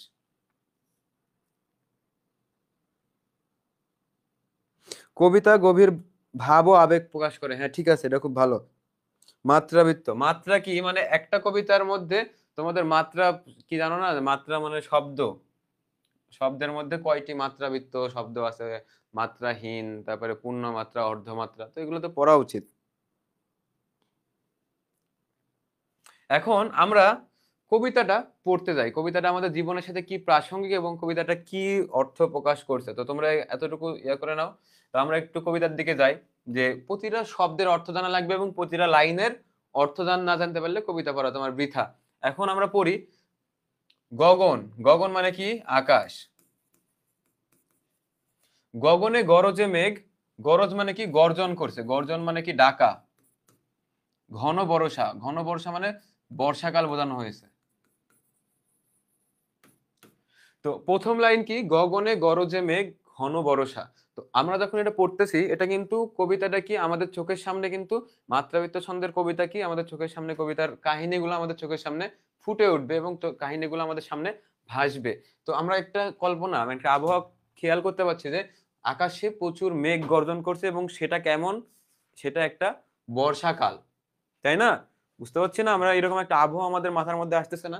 মাত্রাবৃত্ত ছন্দের কবিতাতে কি আসবে, আমাদের একটা কবিতা আমরা পড়বো, বাট কবিতার মধ্যে কি একটা আমাদের চোখের সামনে একটা স্মৃতিপটে কিন্তু একটা কাহিনী ভেসে উঠবে। তো আমরা দেখতে পাচ্ছি গগনে গরজে মেঘ ঘন বর্ষা, মানে আকাশে মেঘ গর্জন করছে এবং সেটা একটা প্রবল বর্ষাকাল, মানে সেই বর্ষাকাল। তো কুলে একা বসে আছি নাহি ভরসা, মানে কুলে, এখন আমরা খেয়াল করতে যাই গল্পের মতো একটা কাহিনী আসতেছে। কুলে, কুলে কে বসে আছে? কুলে মানে কি? কুল কিসের হয়? নদীর কুল হয়, বুঝতে পারছো? সেই নদীর কুলে একা বসে আছি, কে বসে আছে এখন পর্যন্ত পরিচয় পাই নাই, কে বসে আছে পরিচয় পাই নাই। নাহি ভরসা, কিসের ভরসা নাই, যে এটাও খুঁজে পাচ্ছি না। নাহি ভরসা মানে একাকিত্ব। রাশি রাশি ভাড়া ভাড়া ধান কাটা হলো সারা। এখন ধান কে কাটবে? যে একজন রিক্সা চালক তো ধান কাটবে? কৃষক। তার মানে যে কুলে একা বসে আছে, এখানে বলতে কি বুঝতে পারছি, কে বসে আছে? কৃষক। মানে আমরা একটা আবহাওয়া দেখতে পাচ্ছি যে চারিদিকে মেঘ গর্জন করছে এবং সেটা কি বর্ষাকালের মৌসুম, এবং নদীর এক কূলে একটা কৃষক বসে আছে নাহি ভরসা। এই নাহি ভরসা একাকিত্ব মানে কি? একাকিত্বর মধ্যে এখানে রয়েছে তার কি রয়েছে? একাকিত্ব, সে এখানে বুঝতে পারছে যে সে ভেবে পাচ্ছে না যে তার কি হবে, তার কি হবে মানে তার পরবর্তী, যে কৃষকের সম্বল কি? তার ফসল। তার ফসলগুলার কি হবে এই ভরসা সে পাচ্ছে না। সে যদি বৃষ্টি আসে ফসলগুলা নষ্ট হয়ে যাবে এই ভরসায় সে কিন্তু নাহি ভরসা, মানে সে কোনো ভরসা পাচ্ছে না। তার মধ্যে একটাই চিন্তা, তাকে ফসলগুলা সুন্দরভাবে বাসায় পৌঁছাতে হবে। না হয় তার এত বছরের মানে এত দিনের পরিশ্রম, যে সকাল থেকে সন্ধ্যা পর্যন্ত একটা কৃষকের কাজ হইলো তার জমিতে পড়ে থাকা। এতটুকু পাচ্ছি আমরা। তো এখানে দেখি রাশি রাশি ভাড়া ভাড়া। রাশি রাশি মানে কি? স্তরে স্তরে সাজানো।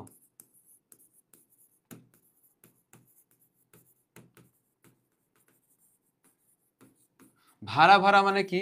এটাও একটি দ্বিরুক্ত শব্দ, দুইটাই কিন্তু দ্বিরুক্ত শব্দ। রাশি রাশি মানে কি? স্তরে স্তরে ধান কাটে সাজানো। এখন একটা কৃষক যে ধান কাটবে ওই কি ফালাই দিবে এলোমেলো ভাবে রাখবে ওর ধানগুলা? তার ধান তার কাছে নিজের জীবনের চাইতেও দামি। তার মানে সে ধানগুলা যখন দেখবা, কেউ যদি ধানের জমিতে যাও সেখানে ধান কাটতেছে, সেই ধানগুলা কাটার পরে সুন্দর করে সারিবদ্ধভাবে স্তরে স্তরে সাজানো থাকে যাতে সুন্দরভাবে তোলা যায়। তো রাশি রাশি বলতে এখানে ধানের সাজানো স্তরকে বোঝানো হচ্ছে। ভাড়া ভাড়া, ভাড়া মানে হইলো ধান রাখার পাত্র। আমি যেভাবে কবিতার পাশে লিখতেছি, আমি যাতে তোমাদের বইয়ের ছবি দেখি যে তোমরা বইয়ের পাশে কিংবা খাতাতে সুন্দর করে এরকম ভাবে প্রতিটা শব্দের অর্থ লিখে রাখছো, যাতে অ্যাডমিশনে কোনো কবিতার অংশ থেকে যদি কোনো প্রশ্ন আসে তোমাদের ভুল না যায়। ধান রাখার পাত্র। তো কৃষক ভাবতেছে ধানগুলা এইভাবে সুন্দরভাবে রাশি রাশি ভাবে সাজানো আছে, স্তরে স্তরে সাজানো আছে, এটা ঠিক তেমনি আমার বাড়িতে যদি আমি তুলতে পারি তাহলে ধান রাখার পাত্র, যেটাকে বলা হয় ভাড়া, সেই ভাড়া ভর্তিও ধান থাকবে এবং সারা বছর কি আমি ভালো থাকবো। তারপরে কি বলতেছে? ধান কাটা হলো সারা, মানে তার ধান কাটা শেষ, তার ধান কাটা শেষ। ভরা নদী ক্ষুরো ধারা। ভরা নদী মানে কি? যখন সে ধান কাটা শেষ তখন সে কুলের পাশে একা একা বসেছিল এবং মেঘ গর্জন করছিল, এবং সেখানে সেটা কি ছিল? বর্ষাকাল, মানে সেই বর্ষাকালে আমাদের যে কোনো সময় বৃষ্টি আসতে পারে, আমাদের কি কোনো ভরসা আছে যে কখন বৃষ্টি আসবে কখন নাই? এই মেঘ এই বৃষ্টি, এই হলো বর্ষাকালের নমুনা। তো ভরা নদী, তো নদীর রূপ কেমন ছিল? ভরা নদী মানে নদীর যখন পানি থাকে তখন নদীকে ভরা মনে হয় এবং নদীর পুনর্যৌবন থাকে সেই সময় মনে হয়। আর নদী শুকায় শুকায় গেলে তো তাকে দেখতে ভালো লাগে না।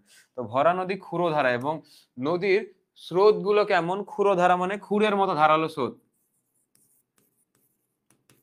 খুর বলতে তোমরা না বুঝতে পারো অর্থ, খুর অর্থ বলা হয় ব্লেড, ব্লেডের মতো ধারালো।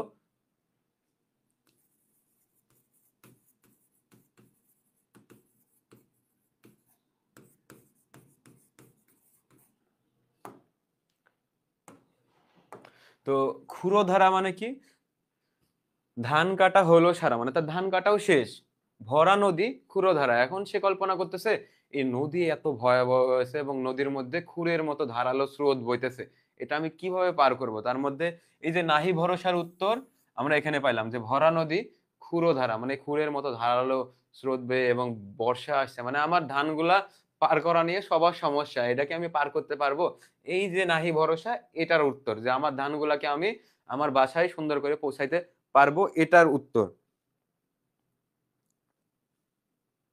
এখন খরপরশা, খরপরশা মানে কি? তো ধান কাটা হলো সারা খরপরশা। এখন এই খরপরশা মানে কি একটা নদীর স্রোতের একটা কালরূপ যেটাকে বলা হচ্ছে খরপরশা। তো এইখান থেকে তারপরে কি দেখতেছি? কাটিতে কাটিতে ধান এলো বরষা। মানে যখন সে ধান কাটতে শুরু করতেছিল, মানে তার ধানের মৌসুমটা যখন ধান লাগানো শেষ এবং তার যখন ধান কাটার সময় শুরু হইলো, তখন কি শুরু হইলো? বর্ষাকাল শুরু হইলো।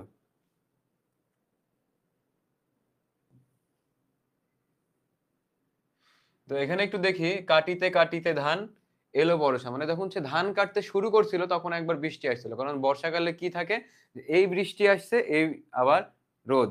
তো এইরকম একখানি ছোট ক্ষেত আমি একেলা, যখন সে ধান কাটতেছিল তখন তার, যখন বর্ষাকাল মানে বৃষ্টি চলে আসলো, এখানে বর্ষা বলতে কি বোঝাচ্ছে? পুরোপুরি বর্ষাকাল না, এখানে বর্ষা বলতে বৃষ্টি বোঝাচ্ছে।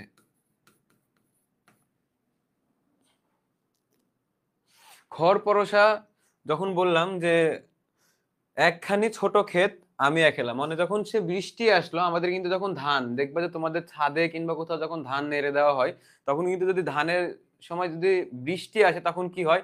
তুমি কি একা সব ধানগুলা বাঁচাইতে পারবা? তো ঠিক তেমনিও কৃষকের একটা এরকম অসহায় মুহূর্ত, যে কাটিতে কাটিতে ধান এলো বর্ষা, একখানি ছোট ক্ষেত আমি একেলা, মানে এই সাইডে যখন কৃষক তাকাচ্ছে, যখন দেখতেছে যে সে এই চারিদিকে নদীর পাড়ে একটা ক্ষেত কল্পনা করা যাচ্ছে, সেই ক্ষেতের পাশে সে একা বসে আছে। চারিদিকে তাকাচ্ছে, কেউ নাই। সে শুধুমাত্র সেই কৃষক, তার ধান এবং আকাশ থেকে পড়া বৃষ্টি, এগুলা নিয়ে সে কিন্তু একা বসে আছে। চারিদিকে বাঁকা জল করিছে খেলা। বাঁকা জল মানে কি? নদীর সেই বাঁকা জল এবং সেই কাল স্রোত। বাঁকা জল বলতে সেই কাল স্রোত বোঝানো হচ্ছে, যেটা নদীকে ভয়ঙ্কর রূপ দান করছে। বুঝতে পারছো? এখন দেখি,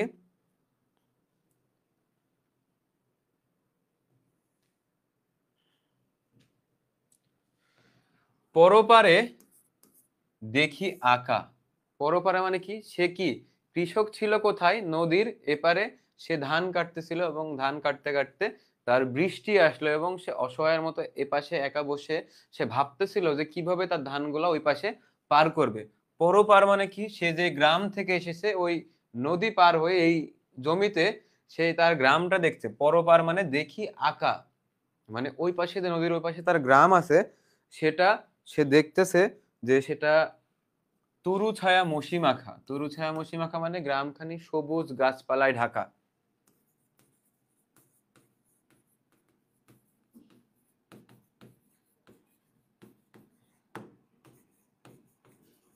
সবুজ গাছপালায় ঢাকা। সেই তার গ্রামটি কেমন ছিল যখন সে গ্রাম থেকে আসছে নদীর এই পাশে ধান কাটতে, তখন ছিল পরপারে দেখি আঁকা, মানে তার গ্রামটি ছিল সবুজ সুন্দর এবং শ্যামল, এইরকম গ্রাম। এখন সে কেমন দেখতেছে? যখন গ্রামের দিকে তাকাইছে তখন সে কি দেখতেছে? গ্রামখানি মেঘে ঢাকা, মানে গ্রামের ওইদিকেও বৃষ্টি হচ্ছে, মানে গ্রামখানি মেঘে ঢাকা। মানে তার গ্রামের ওইদিকে যখন তাকাচ্ছে তখন দেখতেছে গ্রামখানি মেঘে ঢাকা। এবং মেঘে ঢাকা মানে গ্রামটি সবুজ সুন্দর এবং রৌদ্রোজ্জ্বল ছিল, এবং সেটা কেমন হয়ে গেছে? মেঘে ঢাকা। এবং সেটা কেমন দেখাচ্ছে? যখন ভোরবেলা, তোমরা যখন যারা খুব ভোরে ঘুম থেকে উঠবা তখন দেখবে একটু অন্ধকার অন্ধকার ভাব থাকে, হয় দিন না হয় রাত, কোনোটাই মনে হয় না, দিন এবং রাতের মাঝামাঝি মনে হচ্ছে, যে একটু অন্ধকারও আছে আবার আলোর দিশাও একটু পাচ্ছে। তো তার গ্রামটা এরকম অন্ধকার দেখাচ্ছে, কেমন? প্রভাত বেলার মতো, মানে ভোর সকালে যেরকম গ্রামটি দেখায় এইরকম মনে হচ্ছে।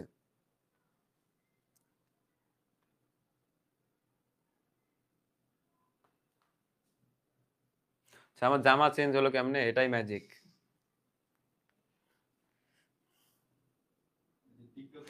আবার তোমরা আমাকে এআই ভেবে কেউ ভুল করো না, বুঝতে পারছো? আর আমি টিকটকও করি না যে পাউডার দিয়ে মারলাম আর জামা চেঞ্জ হয়ে গেল।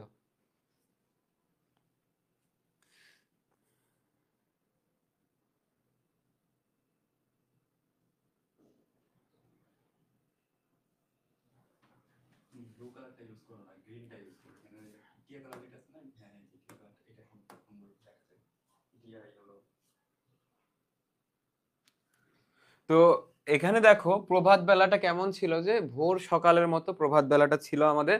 তো পরের লাইন দেখো, এপারেতে ছোট ক্ষেত আমি একেলা, মানে সে ভাবতেছে যে তার গ্রামটা এরকম সুন্দর ছিল এবং মেঘের কারণে তার গ্রামটা কেমন হয়ে গেছে? ভোর সকালের মতো অন্ধকার হয়ে গেছে। তো এই পারেতে ছোট ক্ষেত, আমি এখানে এই লাইনটা দ্বারা কি বোঝাচ্ছে? তার নিঃসঙ্গতা বোঝাচ্ছে।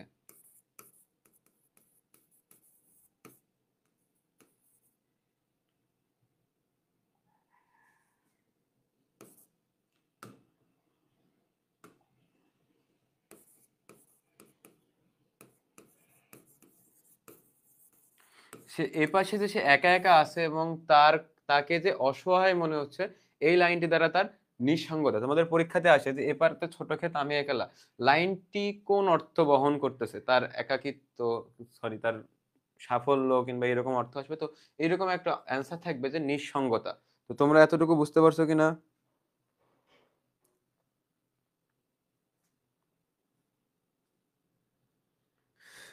তার মানে একটা প্রশ্ন ছিল যে ধান কাটার সময় কোন বেলা ছিল? তো ধান কাটতে কেউ কখনোই ভরা দুপুর বেলা যাবে না, কারণ কৃষকের কষ্ট হবে।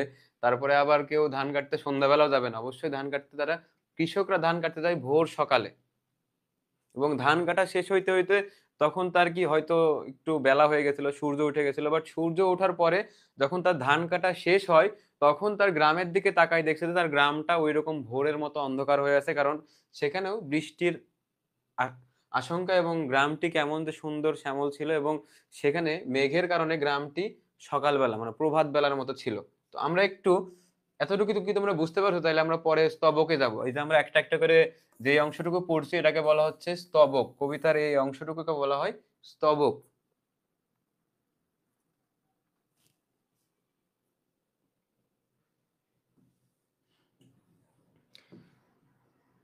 এখন আরো একটি স্তবকে আসলাম। এখানে কি দেখছি যে গান গেয়ে,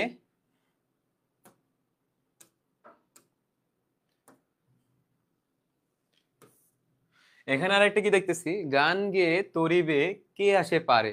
তো এইরকম হতাশার মুহূর্তে কৃষকের মধ্যে এতক্ষণ পর্যন্ত আমরা একটা চরিত্র পাইলাম, কি সেটা? কৃষক পাইলাম এবং ধান পাইলাম, এই দুইটা বস্তু ছিল আমাদের জানার মধ্যে। এখন আরো একটি ব্যক্তির আগমন ঘটছে, সে দেখো কি, তার কোনো পরিচয় কিন্তু আমরা পাচ্ছি না অলরেডি। তো গান গেয়ে তরিবে কে আসে পারে। এখন একটা মানুষকে যখন আমি ধরো বিপদে পড়ে আছি, ধরো আমি আধা ঘন্টা ধরে কোনো গাড়ি পাচ্ছি না কিংবা রিক্সা পাচ্ছি না, তখন দেখছি হুট করে একটা রিক্সা আসতেছে, তখন কিন্তু আমার মনের মধ্যে একটা আলাদা শান্তি কাজ করবে।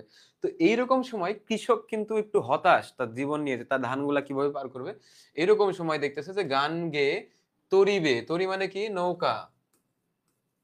নৌকা বেয়ে কে আসে পারে, দেখে যেন মনে হয় চিনি ওহারে। ওই যে বললাম বিপদের সময় অপরিচিত মানুষকেও পরিচিত মনে হয়, যে আমার বিপদে সে সাহায্য করবে, এতটুকু আশা আমাদের মনের মধ্যে থাকে। তো দেখে যেন মনে হয় চিনি ওহারে, কার চিনা মনে হচ্ছে? কৃষকের পরিচিত মনে হচ্ছে। তখন কৃষক কি বলতেছে?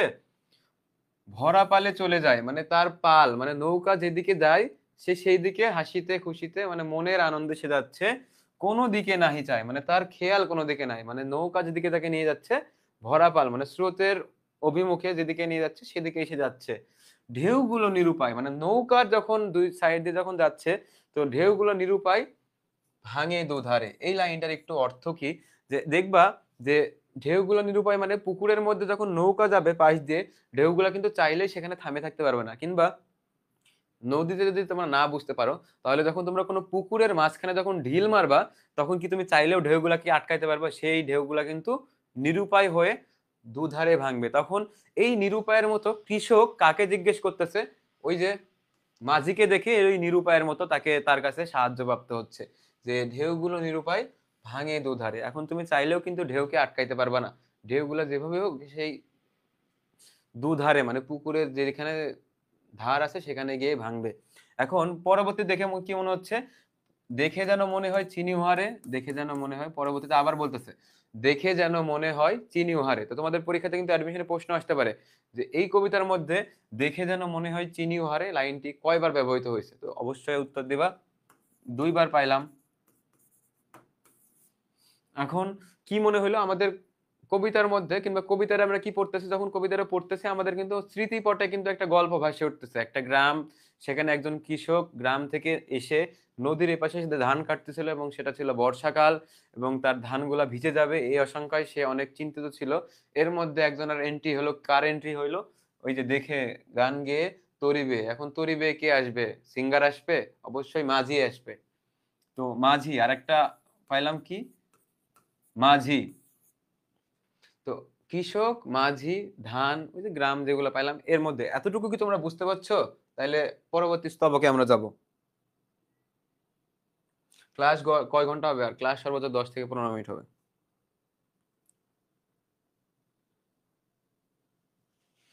আচ্ছা, এতটুকু কি তোমরা বুঝতে পারছো? তাহলে তোমরা একটু বলো, তাইলে আমরা এই স্তবকটা স্কিপ করব।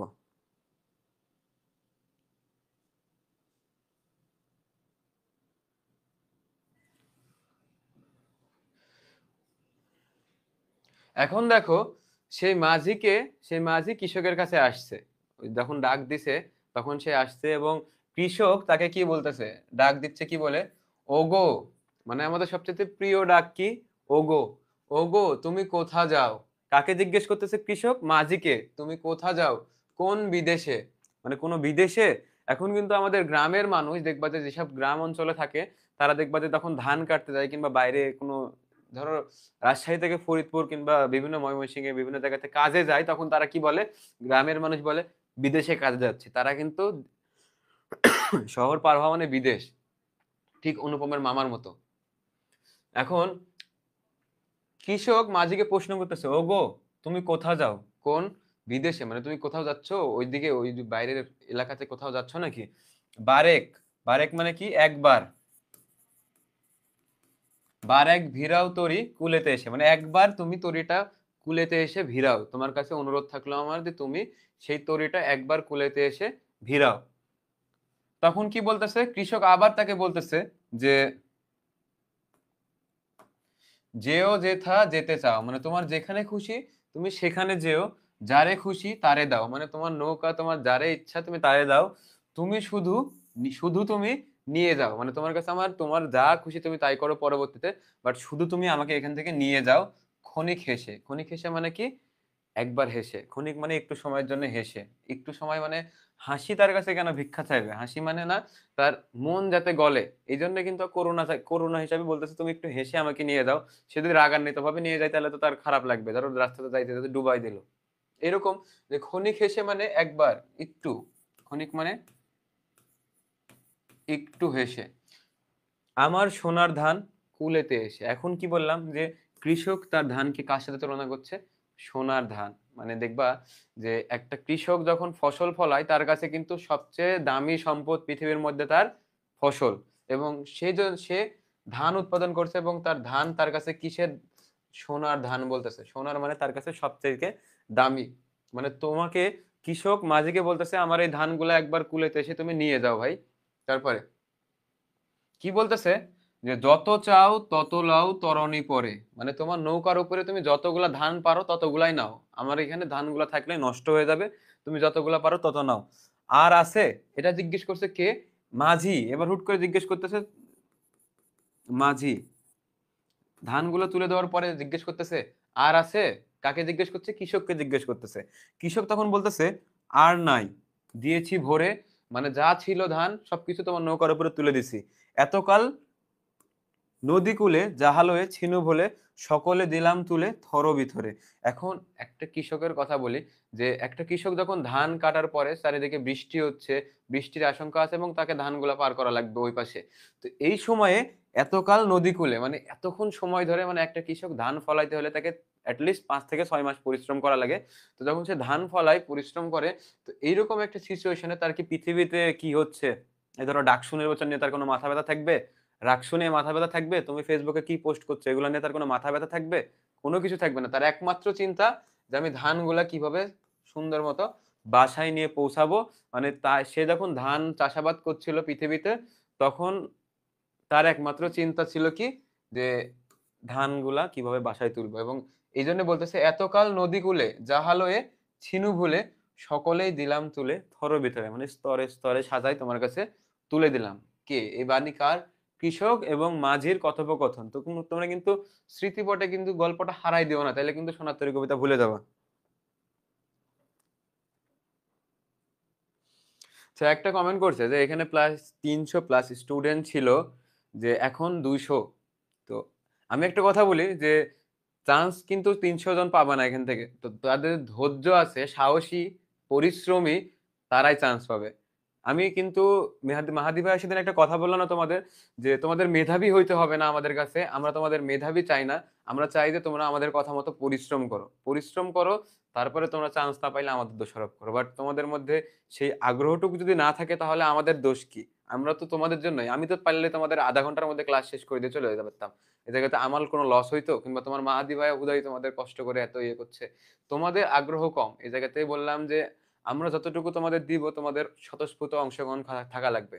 এখন তোমরা বলতেছো যে এ জায়গা থেকে ২০০ জন কমে গেল। তোমরা এখন চলে যাবা। এরকম যদি মনোভাব থাকে তাহলে কিন্তু আমাদের আগ্রহ আছে, তোমাদের নাই। তোমাদের যদি পরিশ্রম করার মতো মনোভাব না থাকে তাহলে তোমরা কেমনে চান্স পাবা?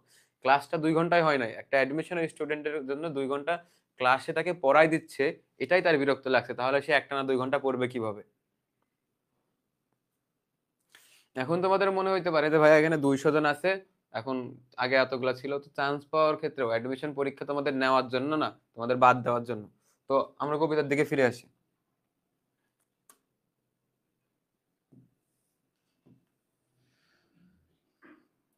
আমাদের সোনার তরী কবিতার লাস্ট স্তবক মানে শেষ স্তবক। এখন দেখি, এখন আমারে লহ করুণা করে। কে বলতেছে? কৃষক মাঝিকে জিজ্ঞেস করতেছে, এখন আমারে লহ করুণা করে, মানে দয়া করে এখন আমাকে নাও, ওই পাশে পার করে দাও, বাড়িতে পৌঁছায় দাও। তখন সে মাঝি কি কথা বলতেছে? ঠাঁই নাই ঠাঁই নাই ছোট সে তরী, আমারই সোনার ধানে গিয়েছে ভরি। এই লাইনটা কিন্তু পরীক্ষাতে বারবার ঢাকা বিশ্ববিদ্যালয়ের রিটেন পরীক্ষাতেও আসে।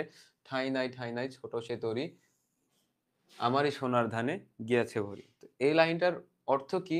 যে আমরা কিন্তু নৌকাতে কিন্তু ওভারলোড কোনো কিছু নিতে পারবো না। নৌকা, লিফট এগুলাতে কিন্তু ওভারলোড কোনো কিছু নেওয়া হয় না। তো নৌকাতে যখন সেই কৃষকের ধানগুলা দেওয়া হইছে তখন সে ধানগুলা পরিপূর্ণ এবং সেই ধানগুলা